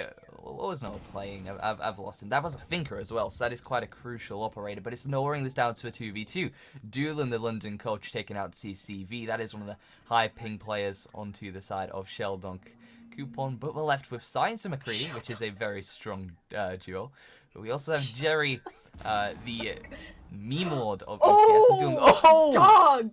Dogged! Absolutely dogged! With the grenade, Science going down. It's a 2-on-1. McCready coming up from behind, though, with the P10 out of all things. I hate to steal your thunder here, but wow, that was a crazy play. McCready's going to be waiting for somebody to move on into the objective. It looks like he might have his sights on Dulon in the next few moments, and he will! It's going to be McCready to get the headshot on that, and it touch 1v1, and he flicks onto Jerry. There you have it. That's round 2 for Sheldon Coupon. Honestly, I wish I could show these player cams, but I physically can't. It's so saddening. But nothing short of amazing. We McCready. McCready is the all-time GOAT. There is nothing else to describe him, you know. And like Astro, as we can see, requesting his most smart move, Astro. Smart move, because McCready, I'd say is a cheater. What would you say? 100% cheating. Yeah, definitely cheating. Definitely. I think we do need his mouse. We need his mouse. Just to make sure he's not I cheating. think we might need his mouse. McCready, hand it over. Right now. He needs to give us the Oh, mouse. are we gonna get a protest? Are we going to get a protest? No, we're just gonna get banned. Syrup's gonna open a ticket. Oh, McCready's banned, but well, I mean, he's too crazy, man. He is. He's too insane. I'd say the second craziest person on the side of Sheldon could be Tudos. You know, that double kill and the Nitro as well. Outstanding, but Tudos, I'm not going to give him too much hype because what will he do? I forgot the words. He'll show off a little bit, attempt to get a couple more kills than he can probably get. Actually, I want that to happen. So Tudos, you go. You've got this. You know, you're the best player out there. And, you know, you are too much of a match for Jerry to be able to compete with. But on the side of Jerry's music, man, one thing I've just noticed is the Montagny. Montagny coming out by Astro. And, I mean, 2 rounds in, 0 kills. Is this a good move?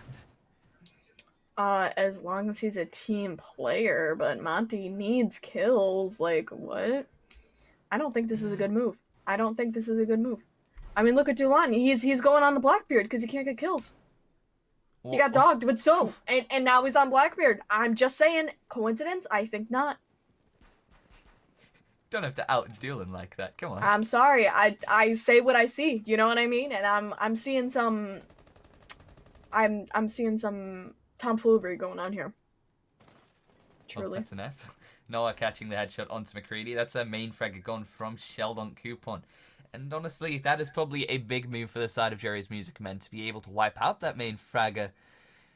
As Creedy just clearly said in chat, he got him back. That was payback from the last round. Noah is just urging for blood right now. But Jerry's Music Command, they're strong. They're going in. They're pushing in. I'm not sure what Astro is doing in this movement, just making his way up to Compass Hallway. He spots one, but what's he going to do? He's just going for it. But Science, he's not going to let him. He's going to catch the headshot of the SMG-11. CCV getting the headshot onto Doolin. Jerry's Music Men, they had a good start at the... No, they had a good chance at the start of the round when they took out McCready, but just straight away that they're already going down a player when Sheldon Coupon. They're just too strong for them being able to take him out. Science, he's just the GOAT. Ah, yes, the thermite on the castle barricade. My favorite strategy. My most favorite strategy. So now there's gonna be a very faint sight line going on into classroom, all the way from the library side hallway, I think, or one of the library hallways, something like that. 2 doors though, he gets a headshot onto Jerry. That's gonna be Ariana going down, and Science adding on to the kill feed. Nice shot with the Mossberg to take down Noah, aka your thermite player. Or should we say Fragmite, since he's been using out those charges. Tinder though, he finds the last shot, and it's gonna be on Syrup to finish out the round with the TCSG. What a wonderful shot. Good night indeed. Easy Annihilated. cuts, easy. Absolutely annihilated. Yeah, totally. Reload. Good night. Good night. A good night. Free elo, exactly.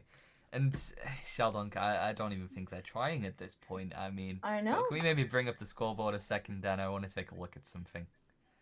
There we go, thank you. Like, look at that. There is not a single player without a kill. Carpy. What's he doing? Yeah, I mean, that's Astro, but honestly... Yeah, I Astro. expected Astro, this from what Astro. is he doing? I expected it from Astro. Astro. I don't know half these people's names. Like, I know, of course, I know their caster names, but I don't know their in-game names. Well, so, Astro. Alright, let me give you a little quiz then. So, little the top rundown. player on the left, 2 doors. Do you know who 2 doors is in real life?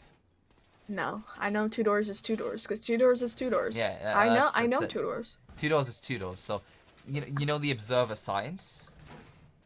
No. I'm not sure how you'd guess this, but Science the Observer is actually science.obs. Wow. Really? Yeah. Oh my god. They Oh should my sign us a god. Pro League with this commentary. Whoa, I didn't know that. Yeah, and I mean, it's kind of hard to tell, but McCready, you know, he's You're actually blowing McCready. my mind right now. What? Exactly. No. Like, yeah, I was No. shocked as I was. You're blowing my mind right now. Yeah, you're as shocked as I was, like, honestly, but... What about Jerry the Music Man? Who's that? Well, that's obviously Jerry the Music Man. Duh. Whoa. Hang on, am I seeing this right? Are we gonna see a spawn peek? Oh my word. Yes! It's gonna be Noah taking heavy amounts of damage from the T5 SMG of Tinder. You got the Oryx play going up on deck. Line charge gonna be thrown out in an attempt to figure out which window Tinder's gonna be sitting at, but he'll stay still. So you want to be able to figure out the location of Tinder and his exact pinpoint. Fortunate as it is, they're going to have to go without that sweet, sweet information. Yeah, I mean, Noah taking a lot of damage. Noah's actually been a big asset to the side of Jerry's Music Man, and Syrup has as well, getting that kill onto Science. Opening frag of the round, it's actually going to be pretty helpful. If they're able to take out McCready and then maybe just 2 doors as well, that could be a big thing for the side of Jerry's Music Man. But speaking of Jerry, McCready is going to take him out playing as Smoked. That's Ayana gone. Not really that helpful of an operator duel, and getting another headshot onto 2 doors. What a poor guy. And our good friend Astro getting taken out slowly but surely by McCready. It really is a shame. And speaking of shame, Doolin also getting knocked down. I think that's by McCready once again. So he is popping off right now. And I'm not actually sure if McCready knew he knocked him, because playing on Pro League settings wouldn't have been able to tell. CCV with a run out. He's going to take Syrup down. We all knew this was going to happen by CCV. He's in it for the memes. He's in it for nothing else. No, correction. He's in it for the kills and the dubs. Oh, no, you're still wrong. He's in it for the KFC bargain bucket. Ah, yes. Yeah. Ah, yes. No, yeah, you're totally right. KFC bargain bucket. 100%. It'll be like the KFC bargain bucket, it'll be like the bottom of the barrel type of chicken, you know, like the chicken feet. It'll just be chicken feet. Like, that's what it's gonna be for him. Totally, you know? that's all he wants. There's nothing really... Exactly, like the chicken feet and the chicken fat, you know what I mean? And there he goes. He gets 2 kills, and he gets dogged by the by the DMR. I don't think that CCV wanted it after we said that. I think he just took the death by Noah. And I mean, Noah left in a tricky situation, but he can just smell that boneless Kentucky Fried Chicken. He wants it. So McCready and Yannick, they're gonna have to be able to hold their fort here. And 20 seconds to go. Noah, he's in a really tight situation. He might not be able to do this, but there's every hope still. Flashes himself. Pro play. Questionable, but hey, it's his decision. He goes for the plan. I forgot he could do it here.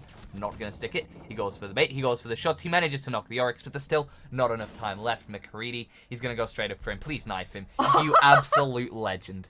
Noah, he gets taken down. McCready gets him with a knife. Bish bash bosh. Job done. We're 4-0 up on the side of Sheldon. I mean, that is big KFC bargain bucket energy. Big KFC bargain bucket, and what does that stand for? Big KFC B E. So BBE. BBBBE. Big bargain bucket. Bargain bucket energy. BBBE. Big bargain bucket energy. Dan, can you put that in the chat, please? BBBE. BBBE. Big bargain bucket energy. Thank you very much, Dan. Yeah, big bargain bucket energy. Ah, no, yes. No. Big bargain bucket. Oh yeah, BBB. Yeah, big bargain bucket energy. Yeah. Okay. Yeah. Just double energy. We need it. Like, look at these teams. We need the energy. I mean, of course. Speaking of energy, Astro's going to attempt to shut it down. Big bargain bucket energy. Grissom moment. Big bargain bucket energy. I've been seeing a lot of big bargain bucket energy exuded here, especially from the side of Sheldon Coupon. I'm smelling a little bit of dumpster fire from the side of Jerry's Music Vent. I'm not gonna lie. They haven't won a single round. It's 4-0 right now on Barley of all places. They're on attack, so I'll give them that. But other than that, I really can't afford them any favors at this point. Sheldon Coupon is just dogging Jerry's Music Vent, and it's honestly the truth. I mean, look at this. Doc with P90. That should never happen. It should be tryhard season right now, but it's not. Jerry's Music Man. I'm not liking it. I actually have a black ice on the P90. So did you just want to put that out there? P90, it's the way to go with Doc. Not because it's a good gun, but black ice means everything. Are they having a love moment right now? What's happening? Tudors and McCready. Yeah, I think they're having a BBBE energy. Yeah, BBBE energy moment. Yeah. BBBE energy moment. Yes. That's what's happening. And speaking of that, it's going to be paying off. Syrup playing a 0, going to take out the Lord himself, the almighty savior. Tachanka is going to fall. Science, he tried to play him, but we all knew he couldn't. JK, I love you, Science. But anyway, the round is playing on. We're about to hit the 100-second mark. And CCV, he's contesting this. He's going to get it. Astro is going to fall. An amazing headshot. And he's sitting on 0 kills once again. This man cannot get a break. I was going to say something inappropriate, but I'm not going to say it. This man cannot get a break right now. He's just not good. I'm sorry. I hate to say it. He's just getting dogged. He's not good against them. He's poo-poo garbage. F. Well, I'm sorry. It's unfortunate. However, yeah, not really much that. I see you. I love you. I love you, Astro. I love you, Astro. I love you, Astro. No, you. I love McCready. I love you, McCready.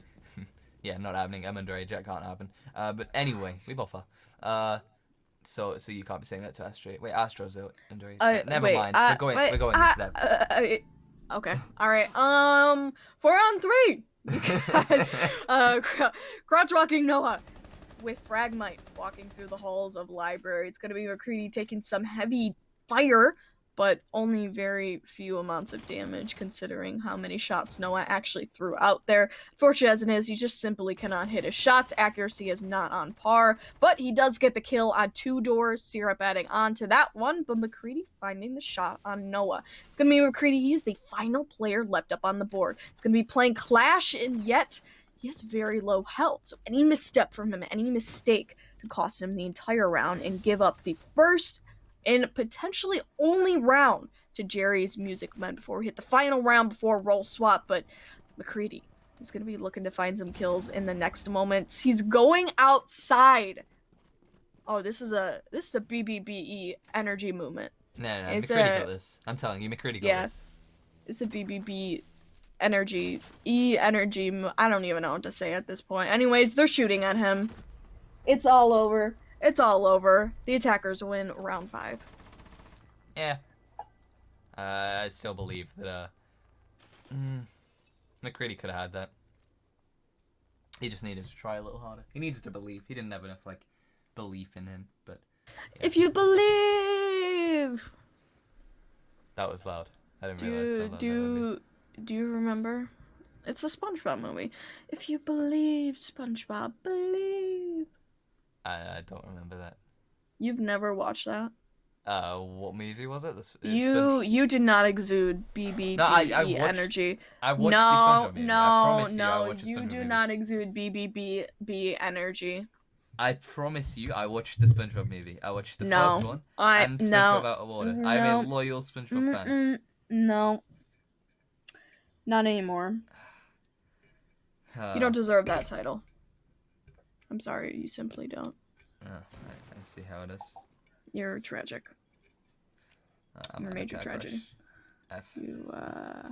Anyway, speaking of tragic, we just take a look at Astro's kills. 0-5 right now. It's not a good day for Astro. Not a good day in the books. He's feeding. Definitely feeding. He's giving away the kills. And it looks like players are going to be sitting in closet. Multiple of them, as you would have it. Not quite sure what's going on there, but it looks like a little bit of a strategy we might have going on for ourselves. The first discernible strategy, and I'm kind of liking it. Do you want to speak on this, person? Not really, because I can tell exactly how this is gonna go. They're gonna run out thinking they're cool. Jerry's Music Men are gonna be there ready to execute. And that is literally how this round is going to go. There is no other explanation around it. Although, I really hope someone opens up that roof if it's soft. Is it soft? Potentially? You're a man of little faith. Okay? It's soft. It's soft. Sheldon Coupon could win this. They could, but one frag and it's over. Okay? Let's be honest. And? I want to see the frags. Sheldon Coupon, really. They could get this. I have faith in them. Yeah, potentially so. Yeah, casters do like it, Tinder. Casters do like it. Yes, I can't even see his perspective, but diffuser being planted. That's an interesting thing. It's gonna be a call to action for Sheldon Coupon, following each other in a line. Single file, by the way. Very, very nice. What the hell am I doing? Oh my god. Well, it's a chaotic day for Sheldon Coupon and Cherry's Music Men. You got some kills going down on the board. It's gonna be Jerry himself to find two. Dulan following it up, and Jerry! G36 filing in the flawless round. Oh my word! Jerry! Was that a triple or a quad? I think that was a quad. I'm looking back at the round. I think that was a quad. You know what? Like Jerry, he can taste this boneless chicken. He is grabbing for it. Okay. Jerry wants it. Jerry wants the BBBE. He wants it. He wants the triple BE. I mean, let's be honest, right? Whoever wins this next game, or this game, is going on to face our reigning champions. Barn burners. I almost had to get that right. You know, the people who beat you. Oh wow, low blow. It's it's low blow, man. Yeah. I'm not over it. Okay. Too soon. Too soon. Oh, well, I'm very sorry. Maybe next time you should play some Echo. You know, might improve your chances a little bit. I actually played Echo. Oh. I don't know if you watched. Obviously, No, you didn't. I was making a time-lapse thing because since today's all about the memes, I made a video of what I actually do in producing, and I was doing kick-ups, playing basketball, lying in my bed, watching Netflix, and, you know, I was doing a little montage of that. Yes. I So didn't that's catch many- why you have so many Grissom moments. Oh yeah, Grissom moments all the way. I'm really scared and mentally disturbed on what Yannick and McCready are doing. What the hell? You know, that Twitch drone could have just dogged all of those drones. Yeah. Shaking her shiny metal. I'm not gonna say it. Team I'm trampoline. gonna be professional. I'm sorry. Are you a can opener or a trampoline? Am I a can opener or a trampoline? Sorry, I need to go more in depth. Do you support Team Can Opener or Team Trampoline? Do I support Team Can Opener or Team Trampoline? Do you know what I mean by this?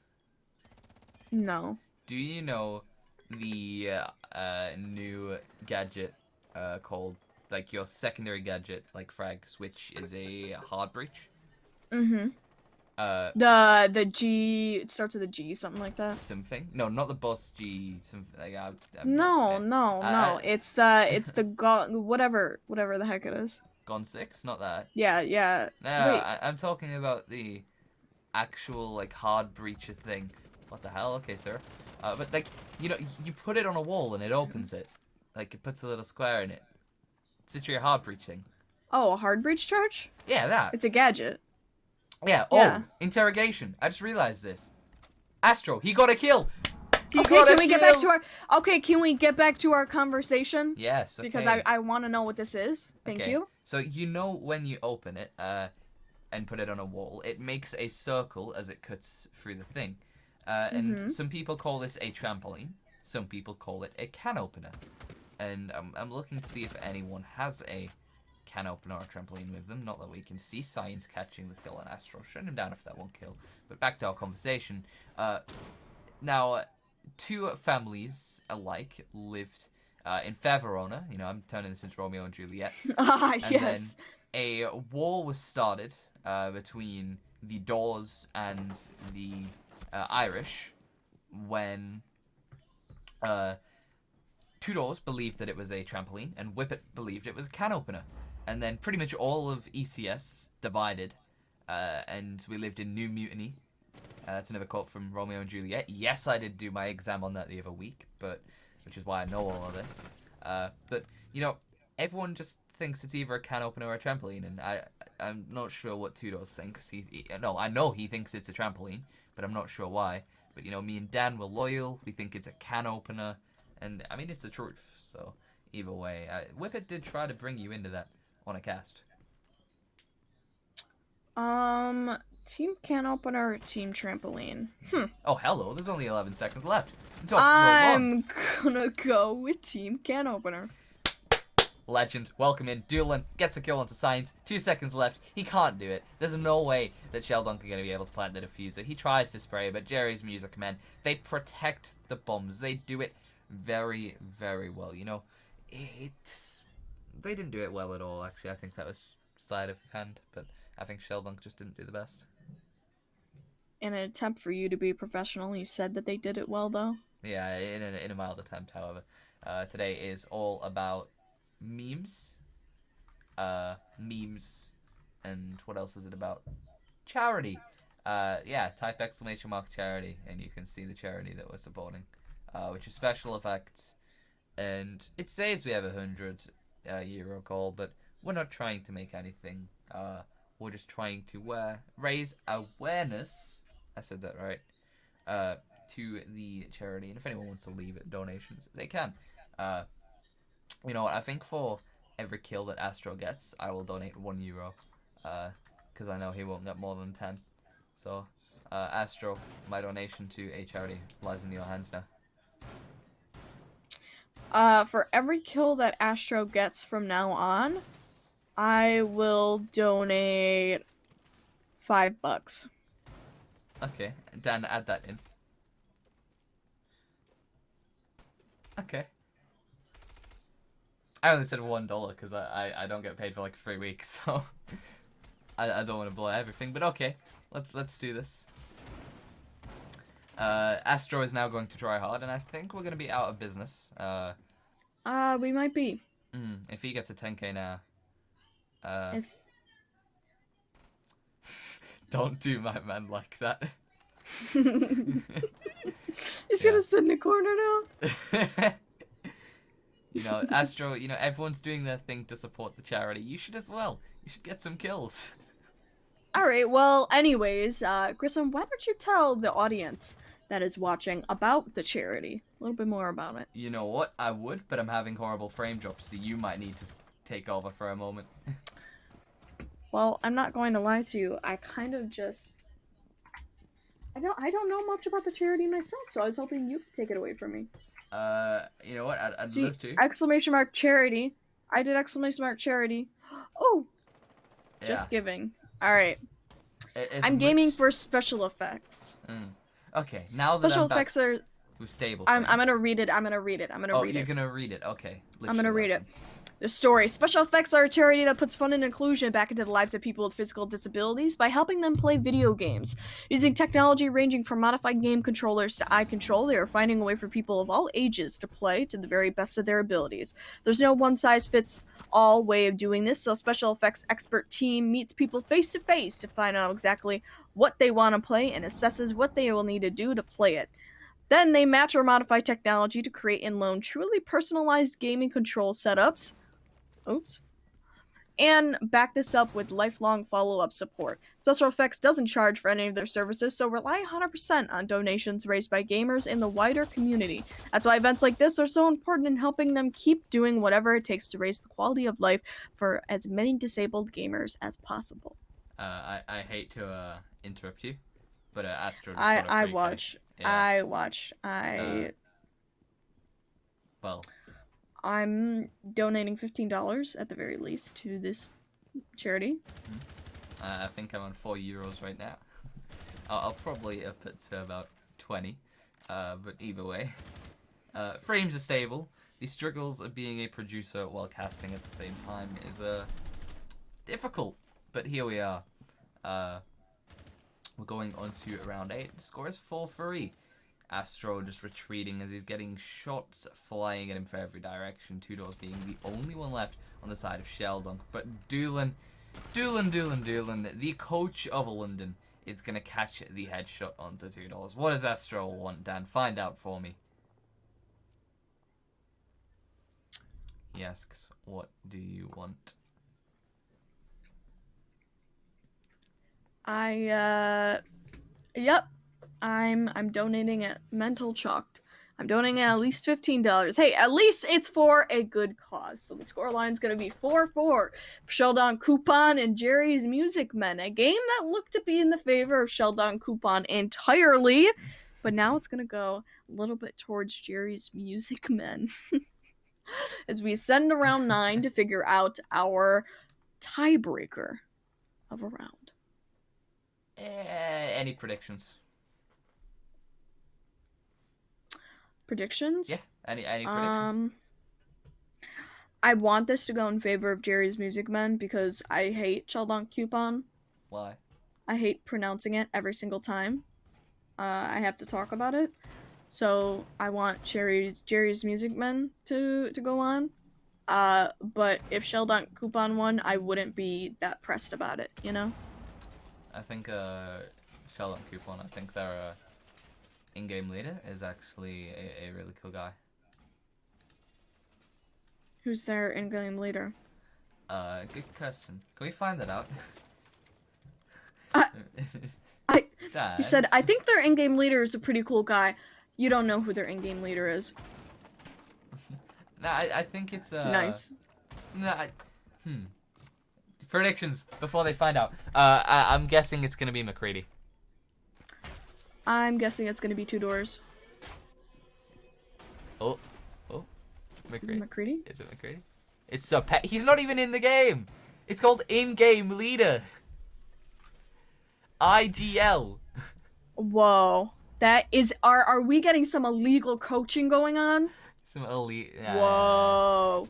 Whoa. That ain't right.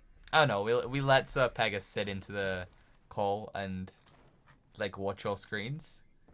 Cause what? Can I just point out how the admin team have just left TeamSpeak? No, they're doing some fishy stuff. I don't know. I think they're breaking the rules. I think they should be disqualified. The admin team have just left TeamSpeak casually. I think they should be disqualified. I'm not gonna lie to you. I think they should. I don't as like well. how this is going. Yeah, I think they should be disqualified. I think by competitive ruling, if they win, we'll just rule them out, like, to be banned, because they're not allowed to, they're not allowed to leave TeamSpeak. Unacceptable. But hey. Noah! He's gonna be the first player to go down in this round. It's gonna be CCV to capture the life of him. Unfortunate as it is, you got your Valkyrie to go down. Player from Classroom. Or, yeah, Classroom? That's Classroom. That's Classroom. I'm smart. That's Classroom. Yep. Well, Yannick's gonna catch another kill onto Tinder. That is, $20 for me. That's 25. He's out of control. Why is it that as soon as we say this, he starts tryharding and getting kills? Right. Astro, this man is out of control. He starts off the game with 0 kills, and now he is actually bringing it up to 6. He's equal to Jerry. And I mean, oh, holy smokes, is Astro actually being able to pull it back. He's playing Caviera. We're on the side swap. So maybe his defense was just what was needed. Doolin gonna catch a kill into Science, and that is their gridlock off the board. But McCready, he's gonna get Doolin off the board. I thought it was almost gonna be a double, but it's not going to. Syrup, though, the refrag coming out onto CCV. And McCready, did he just get that? Yes, he did. He got a headshot on that slight peek. Gonna push in, though, and he's gonna get taken out by Jerry. Jerry's Music Man going to take the round, and that is gonna put us up to 5-4, I believe. It is going to put us up to 5-4. Jerry Clutch Pong! There you go. There you have it. So unfortunate. It seems like Sheldon Coupon, their team is not showing up on the leaderboards. And you know what that means?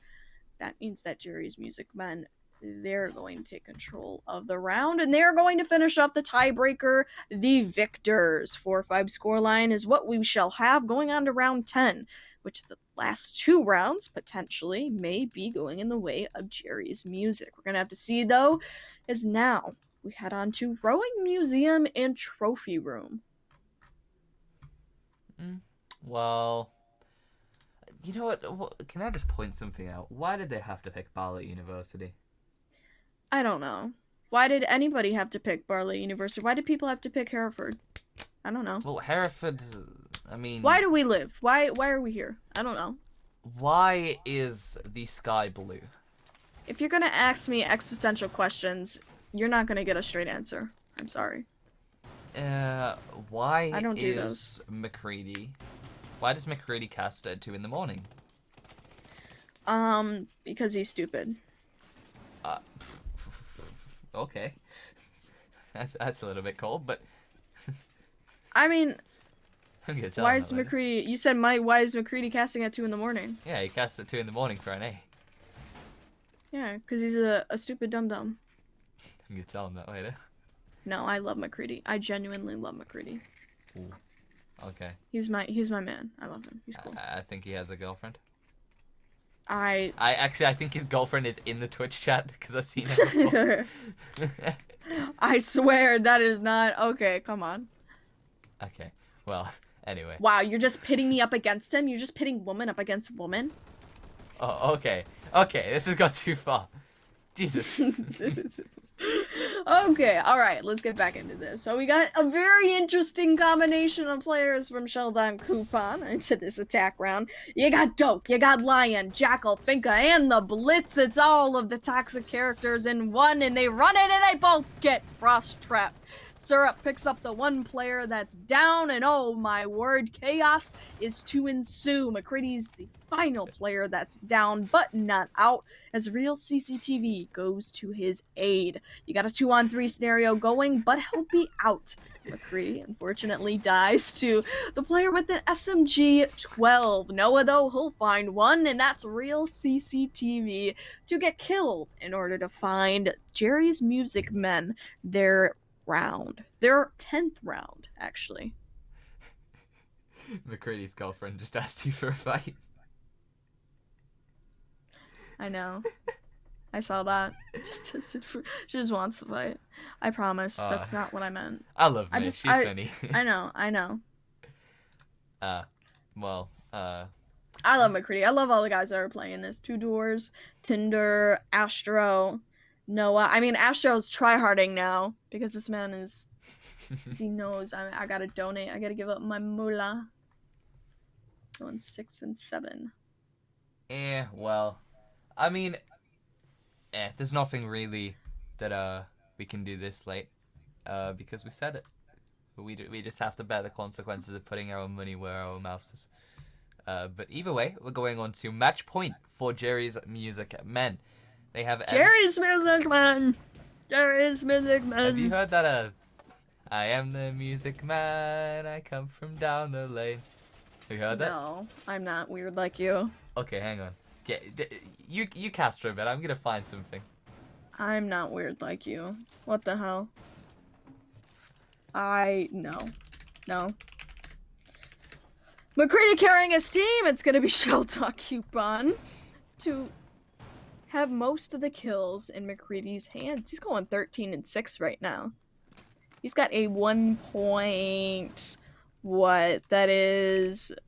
It's over 1.5. It's like a 1.6 KD, something like that. 1.65 or 1.7. Something around there. Either way, he's doing a lot for his team. Same goes for Syrup. Not quite a 1.5 KD, but he's doing a whole lot of work and more for the side of Jerry's Music. Right now, it's going to be a 4-6 score line match point. Fortunately, Sheldon Coupon has not been doing all too great in the past few rounds. They started off really strong, but when it came to their attacking rounds, they just simply fell apart. Can I just point something out? This game has just felt like we're going up and down in an elevator.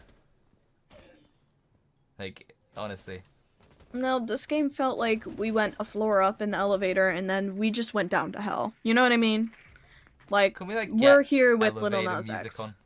We're here with Little Nas X now. I want to put elevator music on for this last round. Have we got any elevator music? Okay, we have elevator music. Can we put on some elevator music? There we go. This is nice. Kills are coming out. Nice. Syrup gonna take the head of Tinder, and that is gonna be him wiped off the board. It is still a 4 versus 5. Shots are gonna come flying out, and it's gonna be McCready catching the head of Syrup. Not the head, but the body. Can we just take a moment of silence for this elevator music? Kinda jazzy, you know. Astro gonna get the interrogation. That's another kill on the board. 7 kills he's on. 7.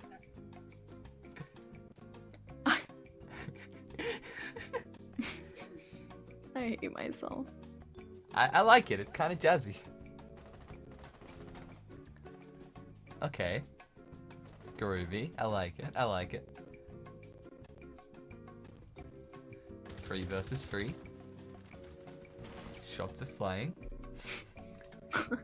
See, other people can't see how laid back we are in our chairs right now. Just chilling to this music. So how's your day been? It's been really good. How's yours? It's been pretty good, I'm not gonna lie to you. I've enjoyed playing in these games. I woke up and I watched the rest of Interstellar. I really like that movie. Have you watched it? I haven't, but what I have watched is a Science get the knockdown. It's now a 2 versus 2 unless they're able to get that revive onto Science. Yeah? You think so? I don't think they're going to be able to do it. Oh. Oh! Unfortunately. Dylan gonna get taken out. Diffuser being planted. Jerry is the only one left from Jerry's Music Man. Nitro is going to go out. It's not gonna... I need to do it one more time. Nitro is going to go out. Not gonna be able to hit anyone off the board just yet. 35 seconds on the clock, and he is going to take out 2 doors. Unfortunately, it's still going to be a 2-on-1 as Science and the real CCTV are still up on the board. Jerry Music Man's going to be ascending on down the compass hallways. He's got somebody on his hard right watching him from a very close angle. It'll be Science to finish off the round with the ARX of all things, the Nomad player getting his due diligence done, watching Valkyrie run in and getting a kill accordingly.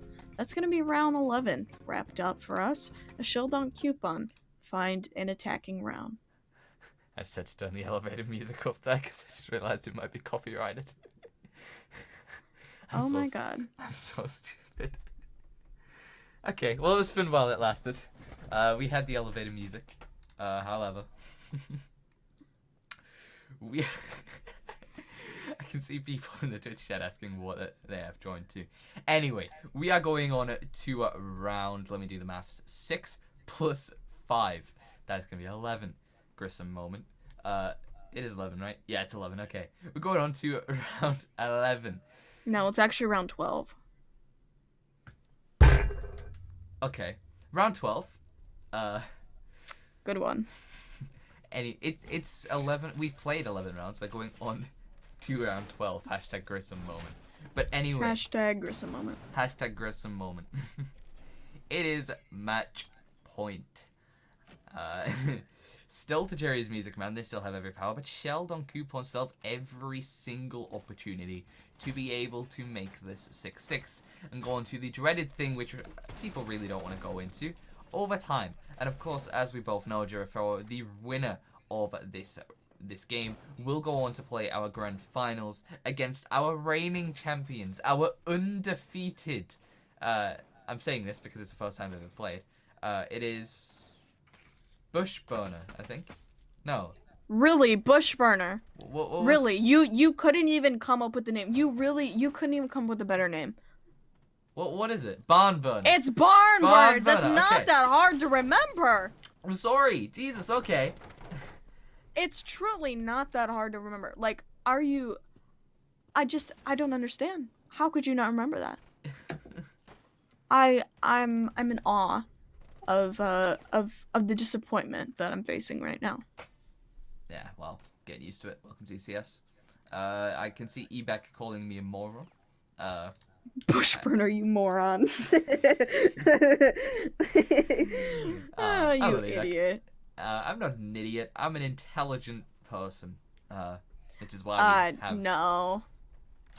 Yes, I am. I wear glasses. I'm gonna stop you right there. Well, anyway, 2 minutes left on the clock, and McCready is already off the board. Their main fragger from the side of Sheldon is gone. That is a huge loss.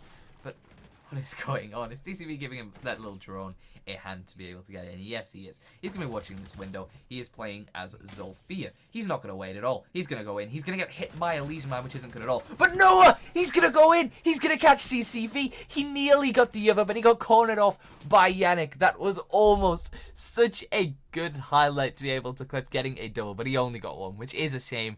However, we have lost Noah, but we also did lose CCV in the process, which really leaves a lot of opportunities open for Jerry's Music Men. And going on to this, it's currently 6-5 as we just spoke about, and this is a player advantage by 1 to the side of Jerry's Music Men. Wow. Well, that was an interesting play, but it gets wrapped up for the moment. Although you got Astro, he's sitting below. He's sitting waiting for somebody to prey upon from the stairs. Although you got 2 doors picking up a player with the Type 89. Out of all things, looks like Astro, he's on the flank, on the prowl, trying to find a player. He gets drowned out, though, so players know exactly where he's at. Might be seeing another engagement here between 2 doors and Astro. looking for Astro. It's going to be 2 doors. It's a little bit of a cat and mouse game.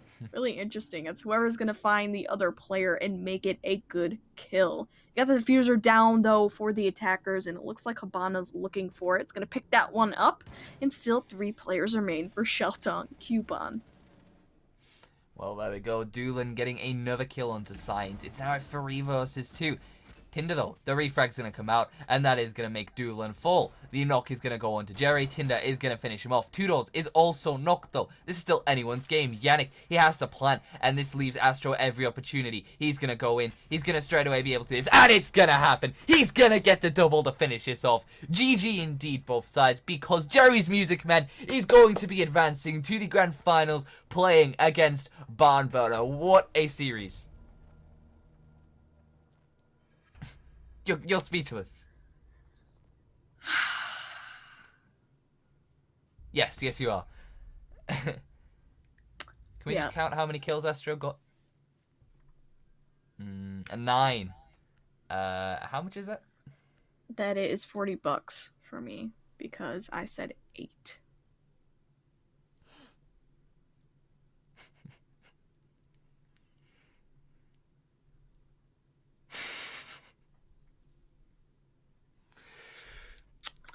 Lesson to be learnt by this.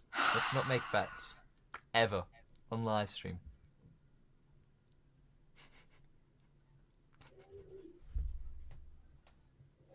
Well, that wraps up round 2, everybody. We're going to be going on a grand finals very soon.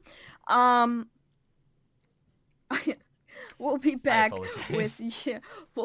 with grand finals very soon for everybody. But from now, or for now, should I say, make sure to stock up on some snacks, stock up on some refreshments, and we will be back in just a few moments. Actually, I'm not sure if we will. I think there's a new series of casters. However, Grissom, hopefully that way is correct. No, that way is Girafero. We both made bets. Yep. We regret it horrifically. But tune back in about 15 minutes, and you'll see a new set of casters casting the grand finals of the Staff Wars. We will be right back.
this all along. I go around a time or two just to waste my time with you. Tell me all that you've thrown away. Find out games you don't wanna play. You are the only one that needs to know. I'll keep you my dirty little secret. Don't tell anyone or you'll be just another regret. My dirty little secret. Who has to know? Let me know that. When I've known that. Let me know that. When I've known this all along.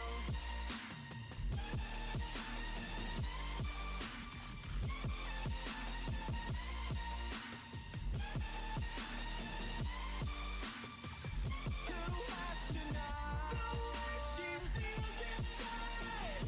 Those sights I can't deny. These sleeping dogs won't lie. And I'll try to hide.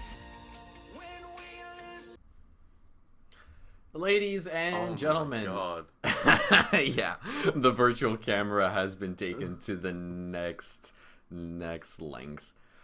We've got our final matchup from our ECS staff series just over the horizon. My name is Tudors. Alongside me, I've got McCready. We have basically just spent the entire day with Yukon quals in the afternoon as well, and then we had to quickly, you know, hightail our way over to the ECS staff match where we got absolutely dumpstered on Bartlett University. So now we're just having a goof off. We're just going to be unwinding for this final matchup. Yeah, it's going to be good fun. Yeah, and McCree E-Girl. That's where I'm going. McCree E-Girl. Oh, McCreed E-Girl. I think that's the approach I'm going for. McCree I feel girl. like I've kind of phoned it in now. You know, I've got the headband, but you've got like the full-on camera and everything.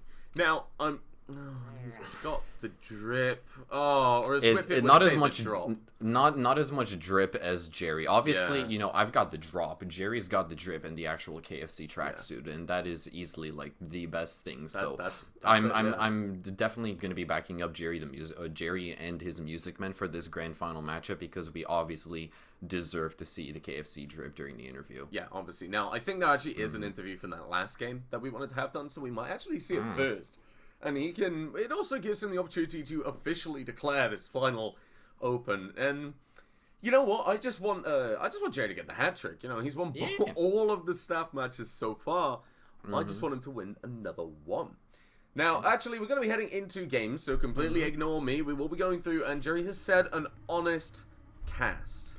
Yeah, we do have confirmation from the boss man himself that this grand final between Barnburners and Jerry's Music Men is indeed going to be an honest cast. So any ounce of showmanship that we have carried thus far, we're about to chuck it out the window, and we're going to be entirely brutally honest with these two squads, as is, well, not necessarily the custom, but it's just the most appropriate way to go about this final. And I would like to point out, Jerry's Music Men, we remember. That's all I'm going to say there. We remember.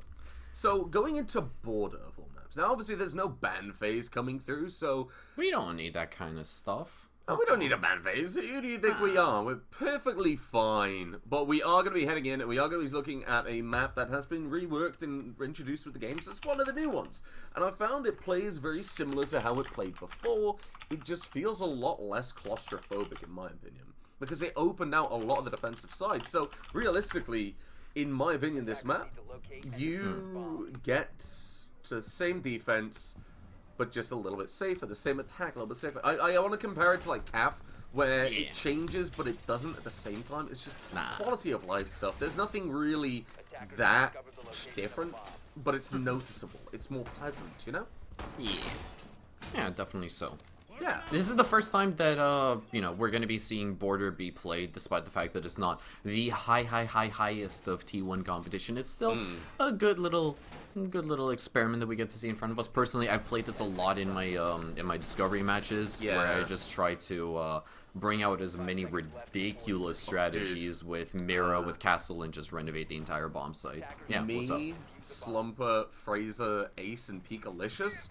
We had a test server ranked death stack. We got bored quite a bit, and we had some fun, let me tell you. We didn't. I don't think we finished our placements on the test server, but it's a test server, so it doesn't really matter. Who really cares about TS placements? You know, but we went and we had some fun, and we really got to know this new map, and apparently so has Noah. Being able to find the first kill, we'll take down Vapor, we'll take down the man trying to sneak in just a little bit. Keeps about 25 HP and will just stay alive. A very nice kill. And Vapor, well, Thermite, you've got to ask, where are the drones? Where is the utility? Why are you crouch walking in?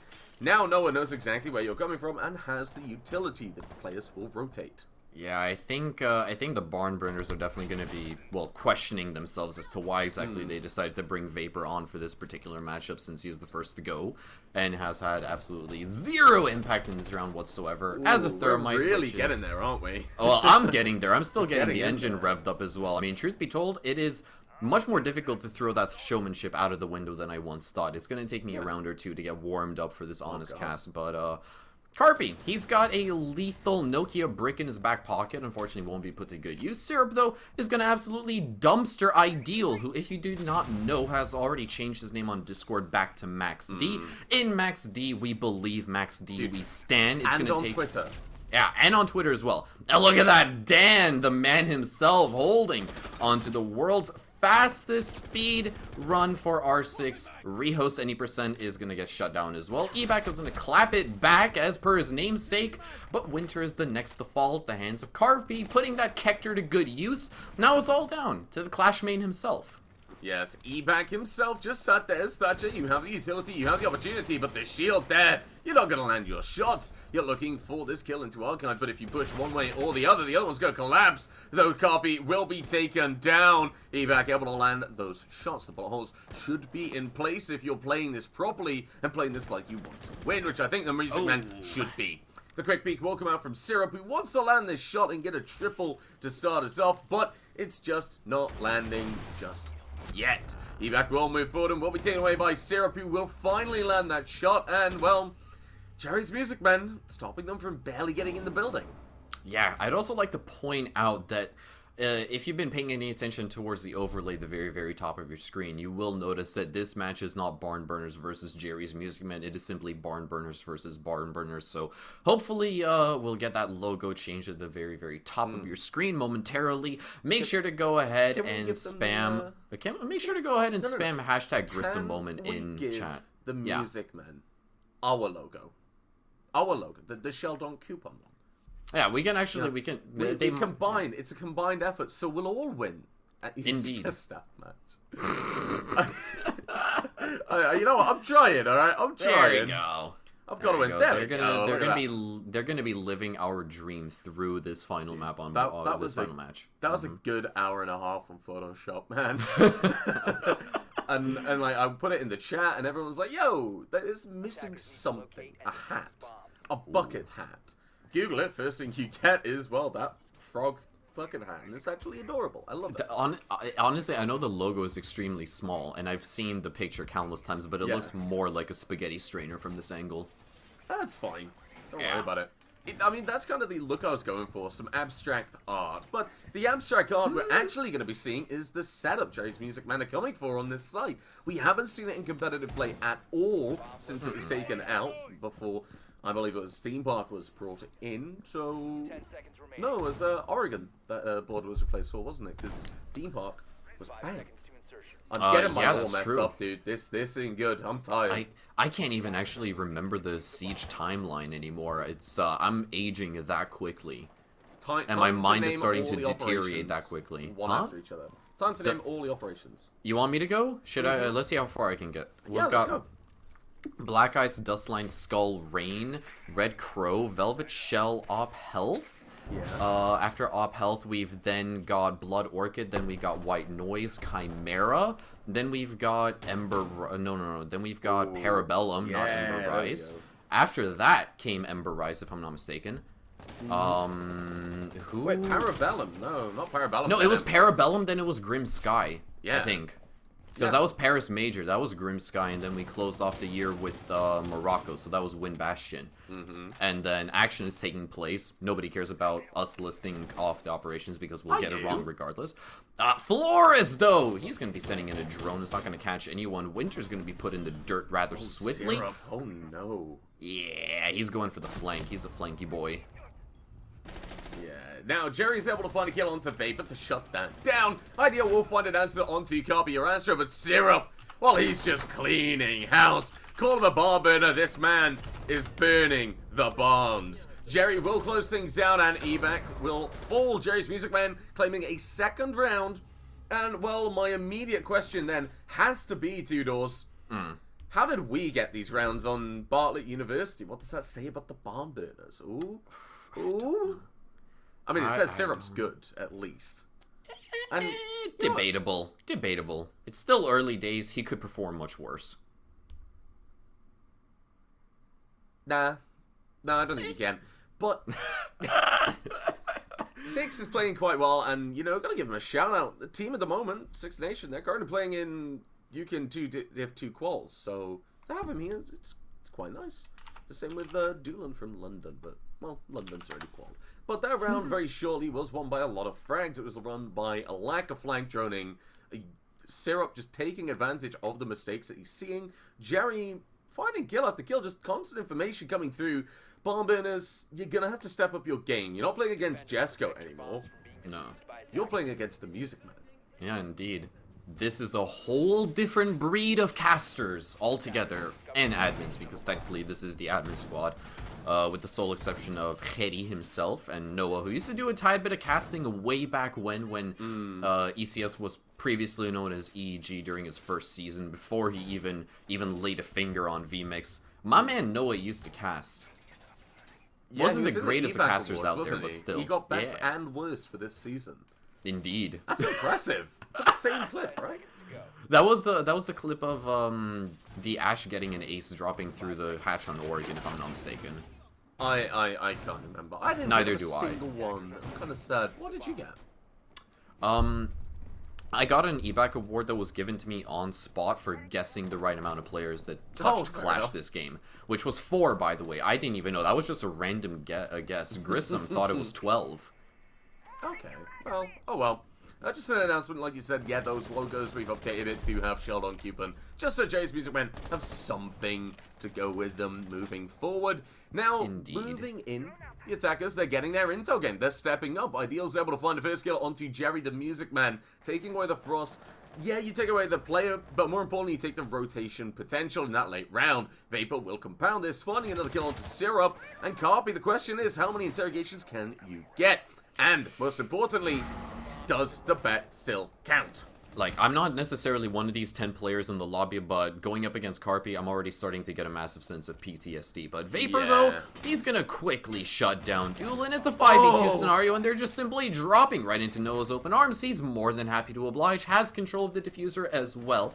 And now he's got to cling onto it for dear life in this 1v4 scenario, which, truth be told, his odds they don't look all too swell for trying to win this one out. Time is against him in each and every single aspect. He's simply gonna walk, exposing his behind, and Winter is going to clap his cheeks rather swiftly. That is, well, the Barn Burners finally getting themselves on the leaderboard. It's about damn time. Now, I'm going to be honest with that. Jerry's Music Men, what you should have seen from Noah was holding that position, granted, but then as soon as you lose that play, you have the diffuser, so you're in a very difficult position.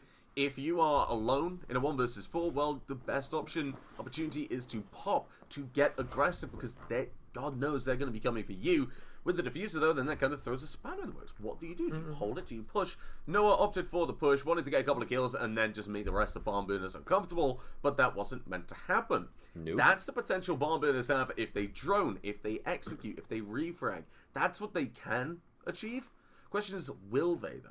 Jay's Music Men, they let quite a few kills go unanswered when they shouldn't. We saw Carby trying to find some kills, wasn't able to land it. We saw Jerry being picked off with no free frag at all by Ideal, and Ideal's just a player you can't give that breathing room to, in my opinion, at least. No. Just, No. 26 kills, yeah?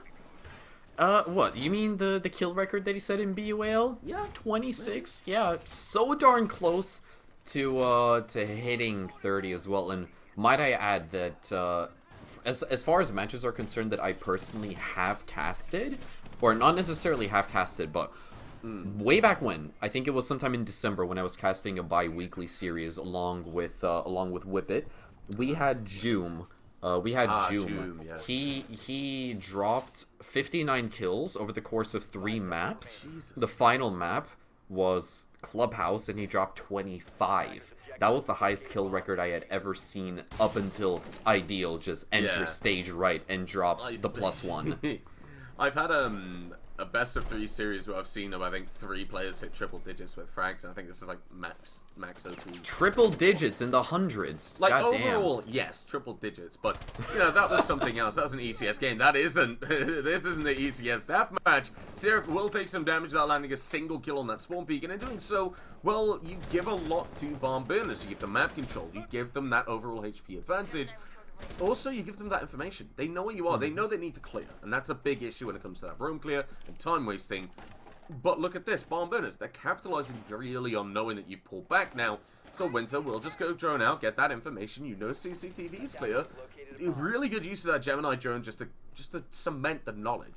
And the map control. The Jackal will just add on to this and give that information. Carby playing below. We'll be looking for an interrogation. We'll be downing Ideal. No, you do not interrogate Max D unless your name is Carby. Finding it. We'll be looking for the kill onto Evac as well. Not landing it just yet. Oh, goodness gracious. This is about to take a turn for the worst as Jerry the Music Man finds Carpy. Dan, and Carpy, well, he gets a little bit too greedy for his own britches, and he's going to be put in the dirt rather easily. Winter is soon to follow things up. He's actually going to shut down Syrup.6x. Not exactly sure what went through Syrup's mind when he was creating that username, but hey, it is what it is. Nation. The Team Cirque is playful. Oh, I did not know that. Thanks for filling me in. They're doing, you can do. Oh, yeah, I know. I'm slow this evening, okay? It's okay. It's been a long day. It's been a good day. It has. Importantly. Indeed, But it has. what's not good for the Bomb Burners right now is time is ticking down. That's very, very true. They are actually going to put an exothermic charge on the eastern wall over by Archives, or by Office, I should say. And Doolin, he's already caught on to that. And unfortunately enough, he's not going to be able to find the head of Vapor, just narrowly missing it by an inch. And he's instead going to try to stick the plant. But oh my, he is left on a slither of HP after being engulfed in toxic gas. And is just unfortunately unable not to press mouse 1 at the right moment to try to catch Doolin off guard. Jerry, once again, going absolutely galactic, finds 2 for his troubles. He is a caster. He is a caster, I repeat. My oh my. Well, he is a Yukon 1 caster, and I suppose the KD and skill level has to be a little bit higher, but very nicely played coming out from Doolin as well. Doolin on that, well, shelf, shouldn't have got that kill. He shouldn't have got a kill at all, and he didn't. But most importantly for him, he was able to pull back before Vapor was able to find that frag. You get that smoke canister down, you tagged them a lot. You wasted so much time. And then Jerry was just playing with a vertical play. Bomb Burners didn't expect it at all. Finding some huge frags, leaving Vapor on the board. Suddenly, Noah, honestly, I'm going to say getting that Alder out, that's just getting a little bit cocky. You see the evil eyes were enough to end it, or Jerry on the vertical play. Noah, I just wanted the kill. Couldn't let Jerry be that good, could he? He is a caster and a good player, but he can't be too good if he's casting. Those who can't play cast. Yeah, indeed, those who can't play cast, but he's somehow able to do both of them simultaneously. Meanwhile, I'm sat here, obviously casting this final because I simply couldn't perform in our Barla matchup. I mean, I definitely tried, and you exceeded everybody's expectations. You were top fragging. What do you mean? were top fragging in the entire server. Yeah, no. Exceeded expectations? Hello? My expectations. Wow. Yeah. Alright, I'm done. You can take it. Okay. You hanging up the VMix call as well now? Yeah. You throwing in the towel? I'm throwing in the towel. It's over. That's sad. I didn't mean to hurt your feelings, sweetie. Oh, that's alright. Let's bring it back. Looking at this round now, bottom floor again. This is the second round. We saw Jerry's Music Men win, and I think it was just down to, well, we've been told an honest cast is allowed.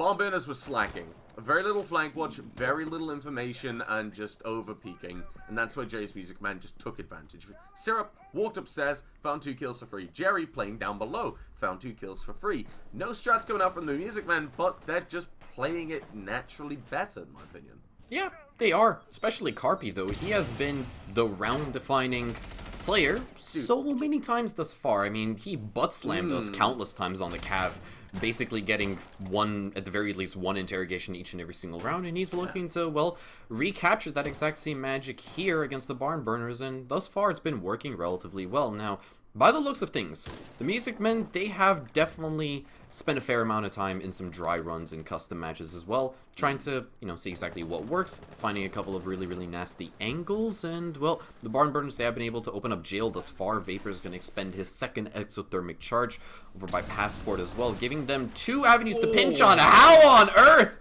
did you win that gunfight, Vapor? He's going to put Jerry in the dirt, not necessarily where he belongs, but certainly after seeing that, he sure does. Dan finds one for himself. Vapor gets a second before finally being taken down by Doolin, but so much chaos has already been caused by the Barn Burners. Yes, now Noah is on that roam, will be able to do some damage if you can collapse back onto site in time, but right now it's all down to Doolin. You have the diffuser, you have a little bit of information, but you don't have much. Ideal's going to look at closing you down. That's going to be exactly what happens before Noah's able to find an answer. Vertical play is going to be the name of the game here. You've tried, and you've already lost a player to it thanks to Vapor. But what else are you going to do? These ADSs being stacked on CC window, barely going to help. And now Ideal will go into that storage room, start getting a plant down. The rest of Bomb Burners moving in for the execute onto this roam. But this is the right way to play. One person push, one person plant, and one person hold the plant. And now the plant going down, Ideal plays it safe. And Noah is, well, in a... Yeah. As much as I don't like swearing, he's in a shit position. He kind of is. He's left to his own devices right now. He has got an Alda to work with. 80 bullets. Can he make them sing, though? That is the massive question. He finds the first onto E-back, but unfortunately enough, just getting the single kill won't spell success for Noah, unfortunately. Despite how much we love him, it's clear as day that, well, the Barn Burners, they certainly don't, and they'll be putting him in the dirt rather easily as well. That was a really, really great execution coming out from Barn Burners as well after Vapor. Come on, we gotta give credit where credit is due. Yes. Vapor, he basically made that entire round from for the Barn Burners on his initial entries, just tapping heads left, right, and center, and especially that first one, I think it was actually onto Jerry as well. No business winning that gunfight whatsoever. He was like mid ADS and he got a hip fire. Right. Ridiculous. A lot of the work is being done by Vapor, though. An Ideal being able to pick up the Franks just a little bit more. The rest of the team, they're starting to slack a little bit, but they are putting rounds on the board. You can't discount that. Now, Copy has just stepped up huge. As soon as they mentioned donating money to charity in the last game, Carby got interrogations in most of the games he played Cav, and unfortunately that just is the truth. Now though, Vapor, like you said, was able to find Jerry, was able to find that kill through the vertical play. Ideal was able to find 2 of his own. 1 on 2, I do believe it was Doolin. And then Noah as well. Honestly, I'm looking at this, I'm seeing these 2 players pop off. If the rest of Barn Burners could just tighten up their mechanics a little bit, well, they're looking to give a really good round in our last attack. Then they go into defense, and, well, guess what strat we're going to see from them. But we'll leave that for now. Yeah. Personally, no idea what to expect exactly from the Music Men. Like, they caught us off guard on Bartlett as well, and this is uncharted territory. Vapor. Ooh, Vapor smells. Okay, that's interesting. No, he said I smell. Yikes! Take a shower then. Alright, I'll be back. Okay, I'll just carry the solo cast. No worries. By the way, use a loofah. Told that those things are magical for your skin. Okay, right. Vapor, you may be hitting your shots, but maybe hit the gym, bro. He wouldn't say that to me at LAN. I don't think anyone would say that to you at land. No. Nah, bro. It'd just be, come on, bro. If anybody were to try to tell me to hit the gym at LAN, I only have one response, and that is my preference for family packs over 6-packs. Yeah, man. Yeah. Right, yeah. The game. The That's game what is we're here happening. Are we? Yeah, it is. I can't remember at this point. Are we here to just chat? I the thought we worst were. shit? I thought we were basically contracted to do a little bit of a shitpost broadcast. But Vapor is unfortunately going to have to put that on hold because he just absolutely dumpstered Doolin. What a shot. He says I smell. Maybe you should tell Doolin he smells because he put him in the dirt. And, wow, that's a bit of a yikes. Now, looking at this coming out with him not being able to find that opening, Gil suddenly... You're seeing things start to open up. Vapor with the shotgun, finding it a bit too easy. Maybe about to fall from his own hubris like we did. But with Jerry just waiting. Oh, Syrup's gonna find that kill. The diffuser goes down. Ideal is there with an answer. Jerry, the music man, has to hold his line of sight, but Ideal, Max doesn't care. He wants to break some records, Tudors. He wants to find some more kill records. Winter will start pushing in to get that diffuser, but Carpy and Noah on their own. Well, realistically, looking at the operators, Noah, he's going to be sat off-site or nearby on his cams. You only really have to worry about Carpy at this point trying to get the flank, and if that does happen, well then you know how to collapse very easily.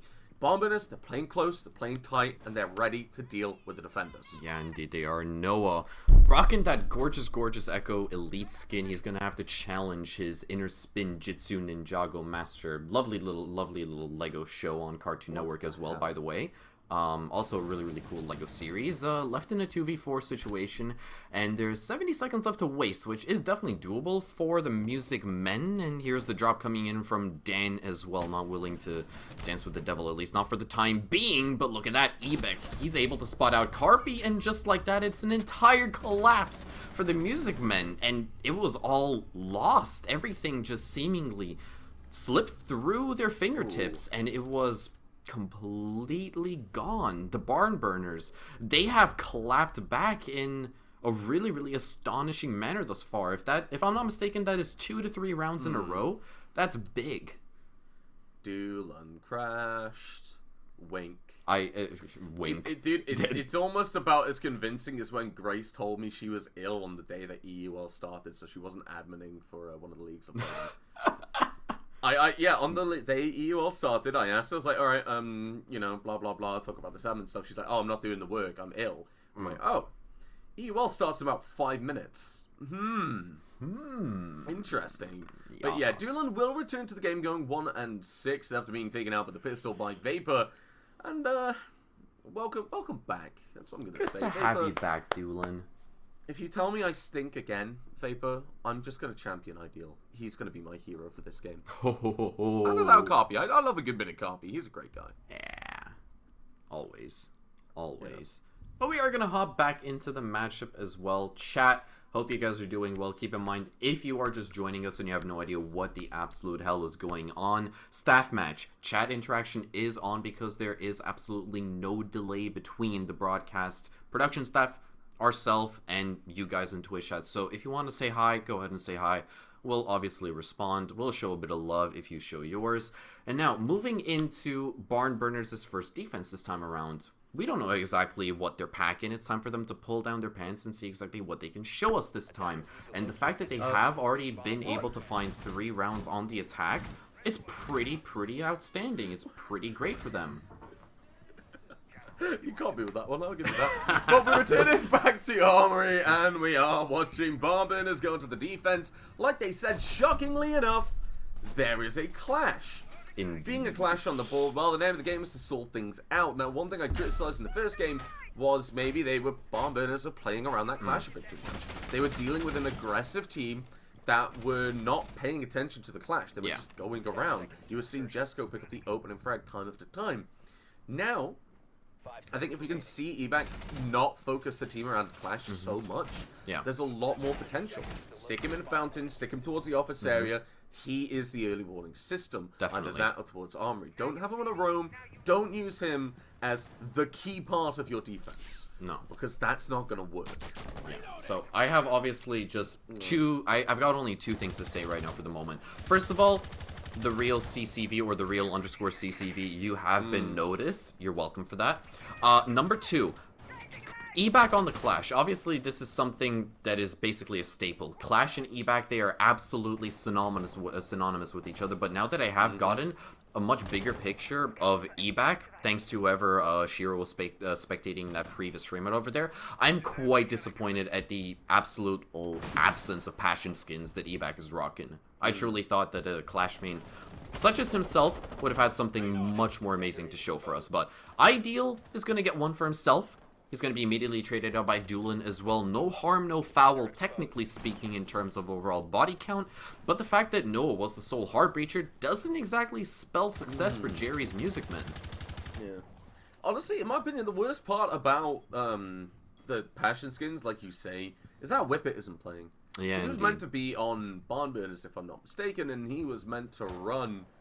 Ooh, all the Ember Rise. He's renowned for it, isn't he? I mean, I don't think I've played with him yet. Oh, you should. It's going to be really, really fun. You don't want to play against him, though, because of the passion skins. And I can tell you... When you get an unranked stack, or maybe a passion rank. Oh, we will get a passion ranky going on soon enough. But obviously, you know, regular Joes like us will spend money on esports skin. But yeah, Vapor is definitely channeling his inner passion to do as much work as possible. Excuse me, Syrup. CQB Basics 101, he's just gonna get absolutely dumpstered as Vapor finds a triple kill. In quick succession, he's able to just quite literally dome each and every single attacker because they were clueless as to what's going on over by the east staircase. Yes, actually, that's so true. You have Vapor in that position. Suddenly, eBack, he started rotating around as soon as they knew that most of that east side was free. So he's walking over, he's walking to the staircase, and he sits there. He plants like a tree at the same time Vapor's swinging. Well, for the attackers, they're seeing enemy detected outside. They're seeing two icons. They're suddenly worried. They're panicking. And at that point, well, they're just like, well, what do we do? What are we gonna do? They get stuck. Yep. They get in between a rock and a hard place, and Vapor, well, he's more than happy to be the smashing boulder that is the rock. But something interesting's happening here. And that's going to be no 6-pick for eBack. This is unlike him. This is unlike him. Is eBack having a stroke right now? I think his keyboard must have broke if his mouse and keyboard. Yeah. If he didn't pick it, yeah. Both of those two things just simultaneously broke. He was unable to pick up the Clash. Can we protest the bombers for tryharding? I think we could protest. So obviously we do have that right, you know, being a participating team, despite the fact that we got first rounded, we can still protest this. I told you, boys, we'll remember. Uh-huh. Yeah. Always and forever. Forever in our hearts, yes. Now, one of the big things that we looked at was, in that last game, Jerry's Music Men really stepped up in attack. Honestly, I expect to see a little bit more from them at this point, but they will have to deal with that clash, as shockingly enough, we only ran it in very extreme circumstances, so we haven't seen how they really dealt with it. Really quick update though on producer Grissom's just arrived with an Easter egg, so if he didn't bring enough for the whole stream, then he doesn't get it. But Syrup will be looking to opening things up. Ash?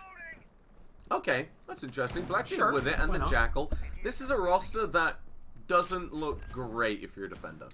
On the contrary, it does, because you have Vapor, who has simply been vaporizing Jerry's Music Men. He sat on the level kills. I read that in the chat, yes, and you're welcome, CCB, that term has been utilized. It's a bum rush coming out from Jerry's Music Men, as Syrup is gonna find Dan over by half wall. That is the entry now in their back pockets, but look at this. Vapor, he's willing to cause some chaos with the boss G, but unfortunately enough, it's not gonna sing a sweet song of death just yet. Ideal is gonna find the first, immediately traded out by Carp, who is then going to clean up Ideal, who was left in the DBNO. eBack, once again, I believe his G Pro Wireless has run out of battery or lost its Bluetooth connection, and he is the next to fall. Winter, though, with the 9mm, is able to shut down Carpy as well. Unfortunately enough, oh goodness gracious, he's going to be writing a very, very angry email to Ubisoft about Blackbeard Shield after that one.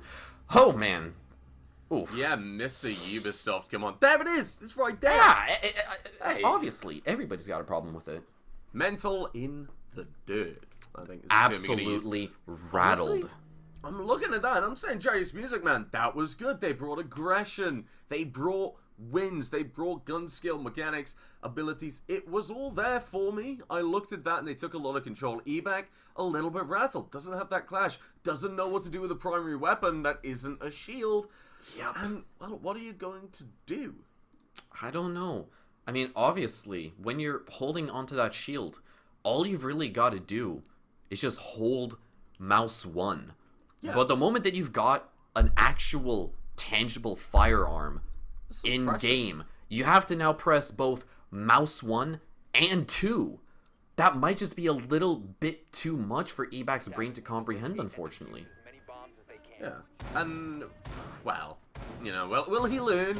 This is the redemption arc of Ebak, I think, at this point. His team doing a lot of work to really keep him in them. Dan, struggling a little bit with the Franks, but he's an observer. Those who can't play cast, those who can't cast observe, those who can't observe produce, and those who can't produce admin. And that is me getting fired from ECS Season 2. No, it's not. Probably is. I chatted a lot of shit against Jerry. Oh, a lot of us. I was about to say that you would have chatted shit about Grissom, and I was going to say that he's nearly come full circle. He just needs to get it. He just needs to become an admin next. Funny you should say that. I'm pretty sure he is for another league. Can we get confirmation on that, Grissom? Are you indeed an admin for another league?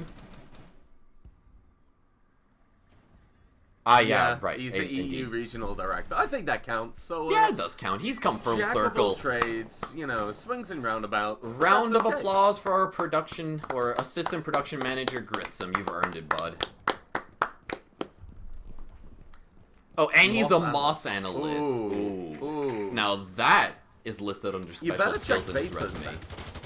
Yeah. Oh, look at that. Doolin getting a nice little bit of damage on Winter to start things off, but well, Winter just plays it safe. Currently from Barn Burners, we're seeing a couple of operators that don't make sense, but most of them do realistically. I mean, the Frost is there and we're saying, okay, that's probably in place of a Smoker and Mute, but why wouldn't you bring it when you think about the map and a competitive output? Most importantly, you're watching Noah starting to move forward. You could bring a Mute. You could shut down this hard breach. Indeed. And he's also rocking the Halloween skin, which is pretty awesome. He's looking to creep his way into the Barn Burners' territory for the time being, as the second exothermic charge will be placed right over here. Syrup, he's just going to take matters into his own hands, duels things out with Dan, and is able to put him... Well, send him to an early grave, I should say, actually, and that does also grant the Music Men access to the bomb site. They can get the diffuser down as soon as humanly possible. Syrup is taking a boatload of damage, and he's able to actually put Ideal, once again, well, in the DBNO state, I should say. Jerry's going to confirm the plant, as well as Noah's head will be cleaved straight off of his shoulders. Carpy is going to find one onto Vapor as well, who has been vaporizing his opponents in this matchup thus far. Huh? What? Stop it! But Winter's gonna... He went for the defuse and Jerry just said no!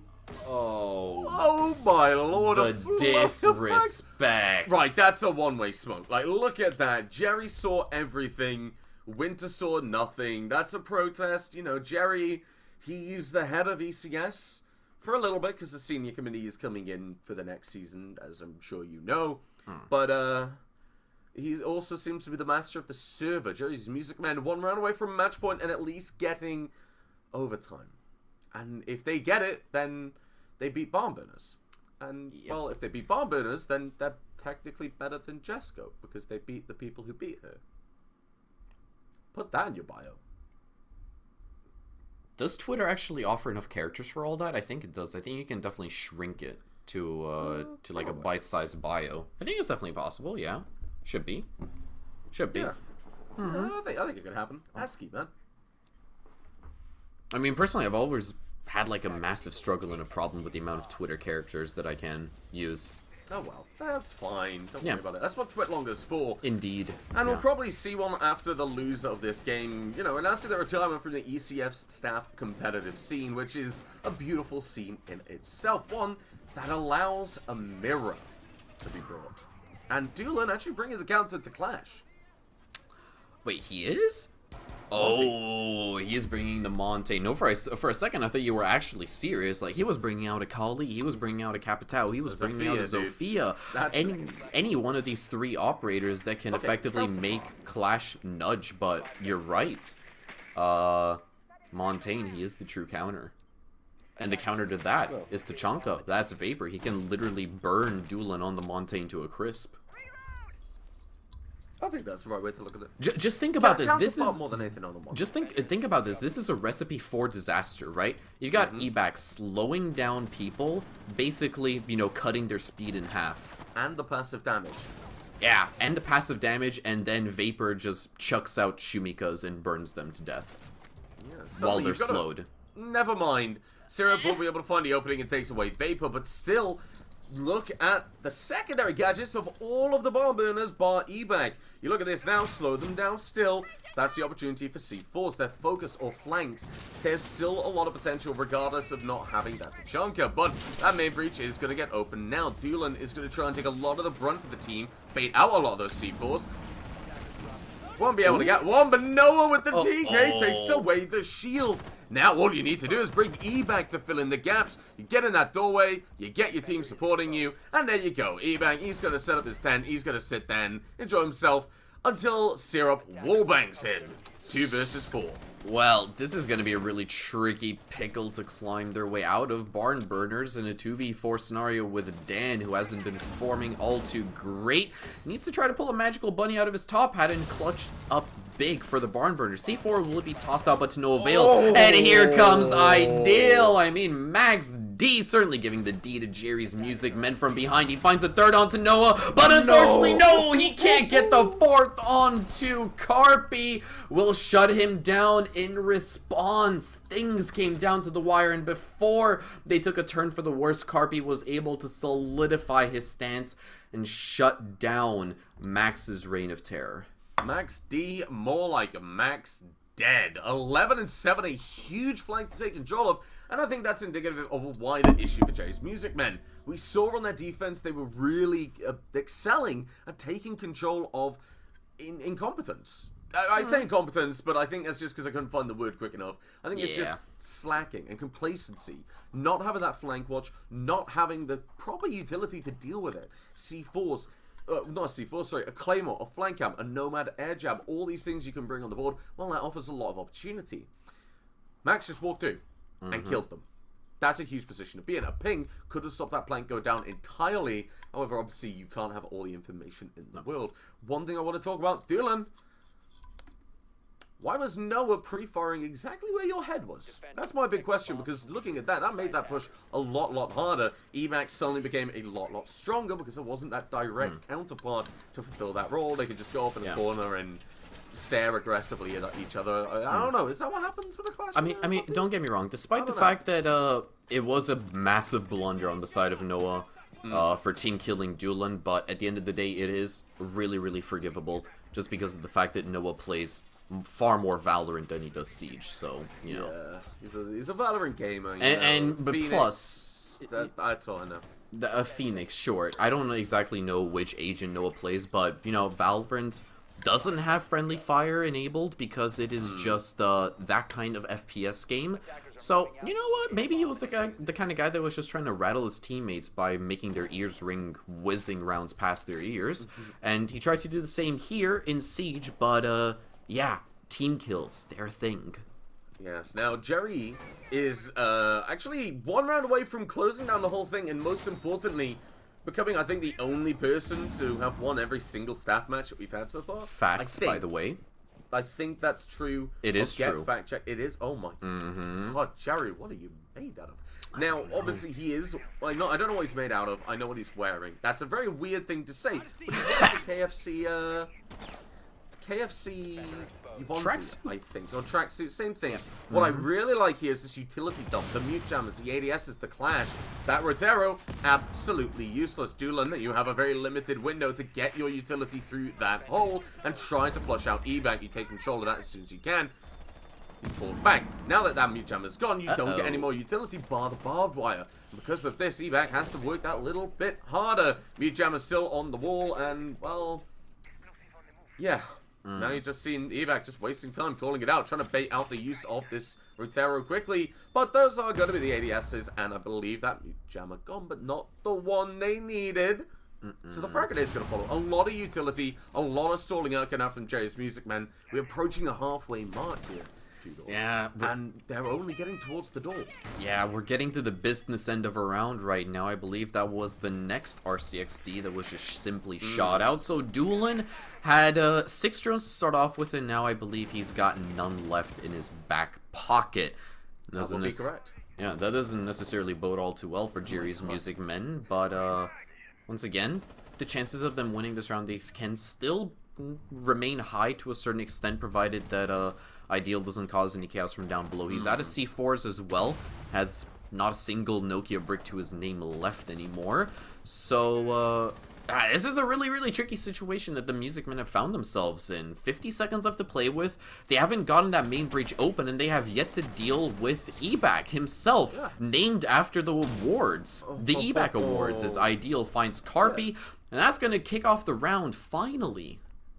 Yes, now that Mute Jammer still on that breach is just shutting everything down. Vapor waiting with the shield, with the shotgun, can cause a huge ton of pain. Now Noah's struggling to get the wall open. Well, it's been confirmed he is a Viper main as it stands, but you can't argue against this clash with how long it's worked. Alongside those Roteros, now Noah will be able to find a kill onto Vapor. Jerry will be taken down, Winter finding that kill confirmed. 2-player advantage for the defenders, and with the stalling out the time, it's going to be that 5th player rounding out the roster. Doolin on the flank looks for a kill onto Ideal, but isn't able to land it. Lands one onto Winter, though, and just goes prone. Nothing to really do there, barn burners. Well, it was a very slow burn of a round, and I think that just plays to their advantage. Utility, waste. The amount of Roteros that went through, like you said, he started with 6 drones in his pocket. He left with 1 flank camera up. All of those Roteros went through. 2 got destroyed. 2 got mute jammed. Like there was very little impact. 2 got destroyed, 1 got mute jammed, and 1 just didn't do anything. No. So realistically, that was a very, very impressive round. You can't fault the Barn Burners for playing it like they did. And now they're bringing a pulse in the form of Ideal, something you don't really want to do. Vapor, ooh, you better stick that boy. You better keep that Cav on the board. The Ying will come out for Carpi, though. Wanted to just push through and aggress, will instead opt for that IQ. The Cav will be stuck, and that's a scary defensive lineup as they want to push it to overtime. Yeah, they really, really do. And they're about to give the Music Men a taste of their own medicine. Obviously, Carpi, he's been rocking the Cav for so many rounds throughout this entire evening thus far, and has been able to put her to good use as well. Now, Vapor, well, as I said, looking to try to recreate that exact same magic, given the fact that he is, well, not top fragging, but he's nearly there with 12 kills to his name, just like 2 kills off of trumping that of Ideal or Max D. I'm not going to get used to calling him Max D now that I've got Ideal literally implanted in my brain. It's not lasting for long. I think it's going to be Max PP next. Stursy ratioed him the hardest and was thus given the opportunity to name him. I'll fact check that for you while you take a look at this round for me. Sure. Let's go ahead and see what's good. Jerry's Music Men, they are just a single round away from claiming this dub, the hat trick, if you will.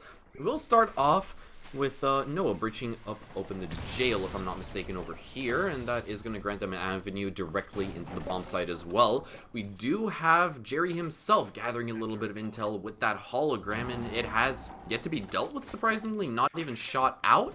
So now Jerry's Music Men, they know that the jig is up. They're already starting to work their way into jail, but they're going to walk right into the open arms of Vapor, unfortunately enough. That's Noah who's the first to fall. That doesn't necessarily bode too well for them at all.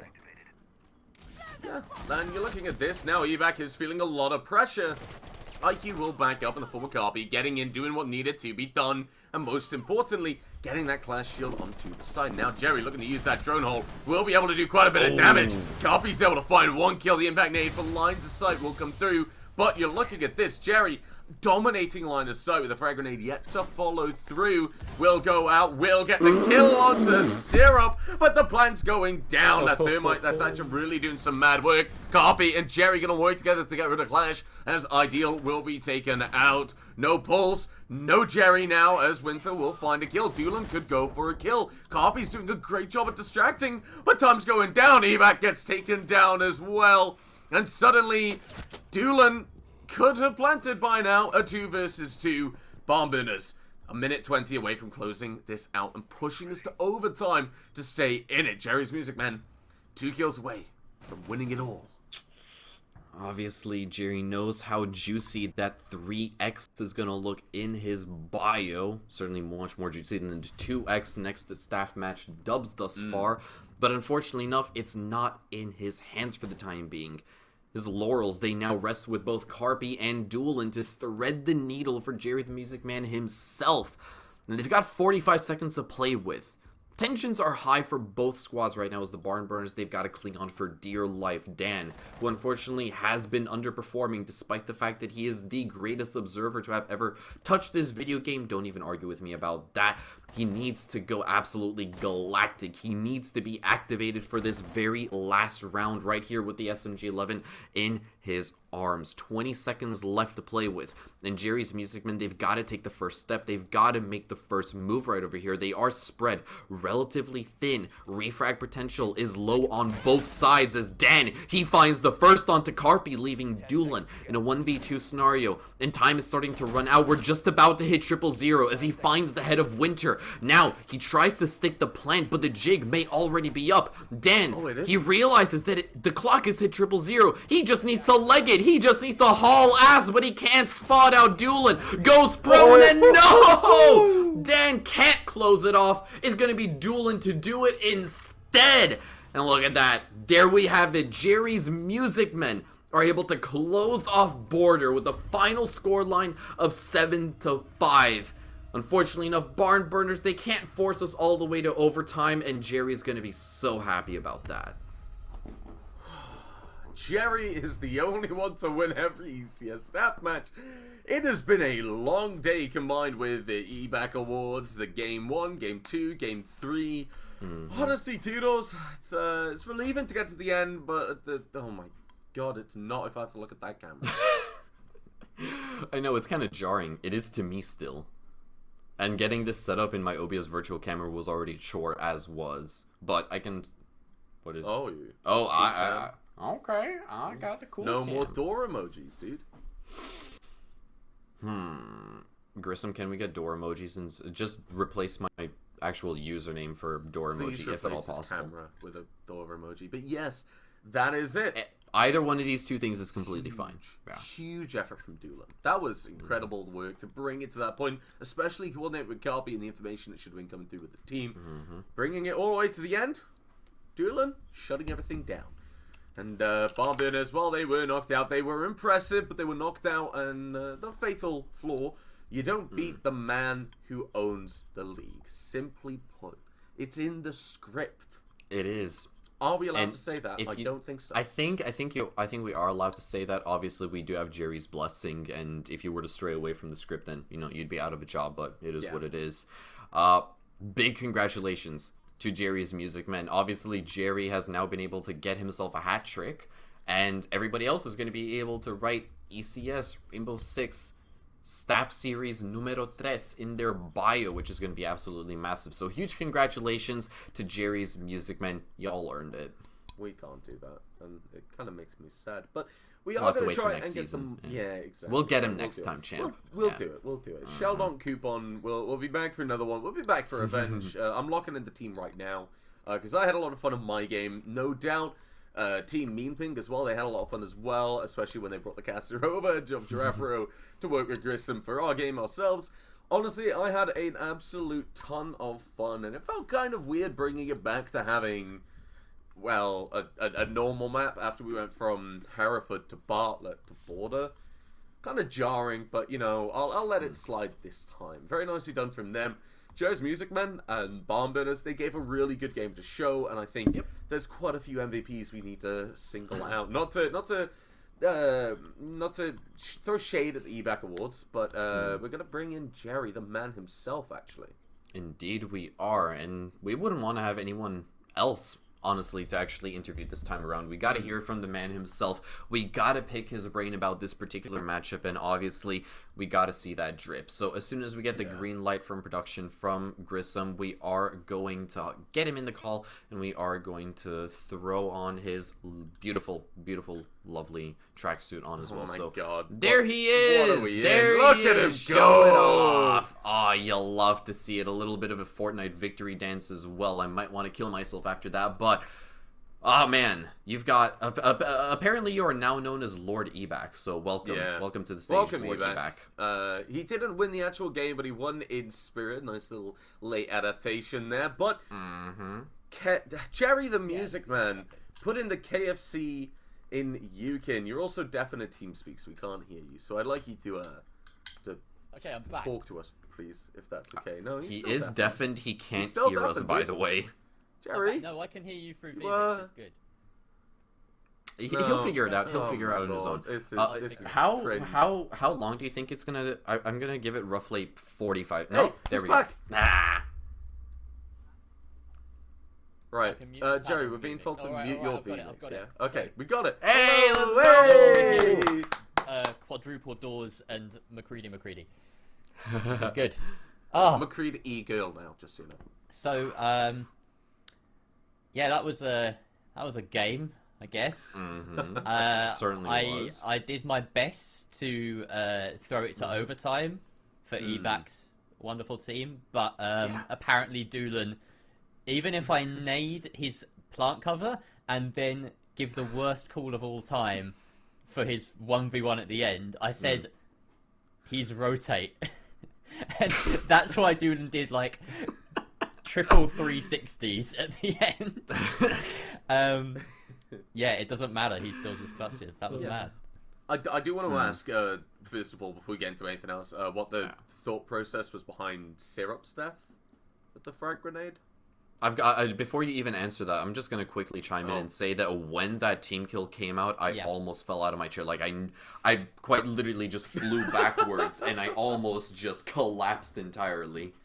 I just realised I am actually seeing quadruple doors. I was hearing quadruple doors earlier, but I'm also seeing them now. Let's go. The thought between that by that nade was to try and like bounce it and get someone that was playing on the customs door, but I just completely misaimed it and it went flying into sight instead. So, yeah. Oh, that's wonderful. But yes, congratulations 3 times, Jerry. That's absolutely huge. And now that you're here, we can ask you about both games that you played today, because you did play us on Barlet as well, if you want. Yeah. KFC owner and IGL. So, first of all, let's talk about that last game. You know, it was a close one. There are a lot of things that were evident on both sides. I think that's the way I'm going to describe it. Yeah. We got onto a really good sort of bit of momentum in the attacking half when we realised, hey, if we all push from the same direction, then we don't get confused. Sure. And you know, that worked. Nice. Particular highlight of mine was knowing that I was going to get swung on by a person in bathroom, so smoking myself, and that was the biggest brain play I think I've ever made. Do you want to know what he saw? Because we watched the actual swing. He saw nothing, and you saw everything. Amazing. Yeah, it's what you get for owning the thing, dude.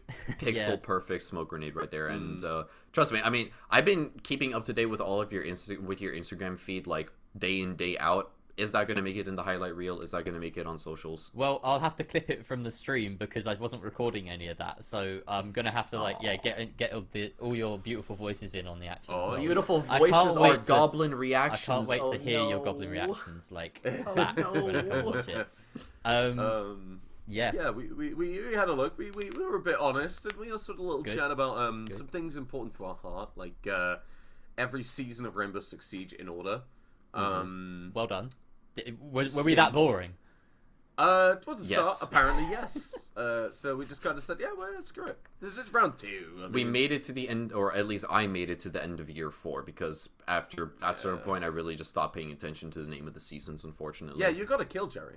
So we stopped. We paid attention then. Yeah, I think all of my kills today were concentrated in about 3 rounds total. And like 2 rounds on each map where I got like 4 kills in a row or something, and then besides that did nothing. So yeah, that's me, I guess, today. So, definitely. Oh my god, like I've got to give props to Doolan for like basically IGLing the hell out of that, and Noah was mad on Hard Breach. Syrup was also just a god. Astro absolutely carried our backs on Bartlett with the Cav pick, which dude, as soon Don't as remind money us. and donations I am going to to charity remind you came out, both about as that. soon as charity came out, right? Astro was unstoppable. He just got everybody. He just went 1,000 giga Chad brain and just started stepping things up. But what else were what else were your thoughts from that first game? Because I do want to know what it felt like going to get up against the creamy. Well, we turned up. Sheets. We turned up and we were like, let's meme it. And then we swiftly found out that you guys weren't memeing it, and we were like, oh crap, we better turn on the meme factor. And, right. Or turn off the meme factor and start tryharding. And Toodles, I think I worked out what happened. We both switched at the same time, I think. Yeah. We said, we kind of did. We're gonna meme, and then you guys started picking up rounds, dude. It's all about lulling you into a false sense of security, of course. Yeah, you guys played the long game, and obviously, we grabbed like a really solid first couple of rounds, and then we were like, screw it, let's meme it, let's give him a couple of rounds, give him something to fight for. We even that was our your mistake. That was our. I think I won a couple of rounds that we didn't want. By the way, our mirror strats, they are copyright protected. You can't use them from now on. Well, I'll remember that the next time I'm playing Bartlett in ranked then. Good man. Yeah. But yeah, congratulations, dude. I don't think there's really much more to say about the games itself. But while you're here, you might as well talk about the next season of ECS if you want to. Well, what is there to say? If you are still in the dark about the next season, then don't be. Check the Twitter. We've put up a ton of videos. Check the Discord. There's all sorts of stuff. Big headlines there. We got best of ones, way more teams, 30 teams now. We're going to be streaming everything. And the prize pool is increasing a tad bit as well. We're also happily going to be paying our casters a bit more for the finals, casters, observers, and producers. So that's really nice to be able to do that. And yeah, I mean, just sign up. Like you've had your chance at UK Qual Glory, and now turn your attention to ECS. That's all I can say. To all the UK and Ireland teams they can't place out there, they didn't have quite as good a day as they hoped, but. Anyone else? Yeah, it's hope as whole of EU. So yeah, give it a shot. Yeah, I think honestly, there's nothing else to really do other than offer to you to close it out. Because I know me or Theodores could do it, but when it's your league, I'm a player. Like no, you're not. You're not a player. You're the owner of KFC. And by the way, I want my compensation of a KFC console for this. I'd like for a this console gig as well. Can I get a headset for it? I wish they did KFC headsets. That'd be really nice. Yeah. You just get the Motorola ones that they actually use in KFC. And look like you run the joint. But yeah, all right. Well, I guess I'll close this out then. Please do. This has been such a blast. I want to thank Grissom, Shiro, Noah, Science, everyone that was involved in the production of it, because it was absolutely insane with people sort of jumping in and out, playing games as well. It was a real task to manage, but you just about did it. A massive shout out to Jess for joining us. I know, like, we've been memeing about it all day, but like, it's time out of her day, and like, such a ridiculous thing for her to even come and do. So, massive respect to her for being such a good sport. Also, I want to shout out Ebac, because he made today so much more fun with the Ebac Awards. And the commitment that he brought to the games as well was just hilarious. That clash, honestly, was actually scary. Like, we did debate first round of Border Attack, bringing Kali, Capital, Nomad, Zofia, and like anything else like that would just directly counter him. But yeah, he was an absolute sport. First thing he did after losing was come in and congratulate me, give me a virtual shake of the hand. So yeah, absolutely love the guy. And yeah, big up Team Jerry's Music Men, I guess. EG Star Force ×3. Booyakasha, I guess. Oh, let's go! Oh. All right. Big man. Thank you, guys. Thank you for casting as well. That was I can't wait to go back and see it, but I'm sure it was amazing. So you could probably wait. Yeah. All right. So to all you at home, thank you for watching, and I'll be changing my Twitter bio very, very shortly. Good night.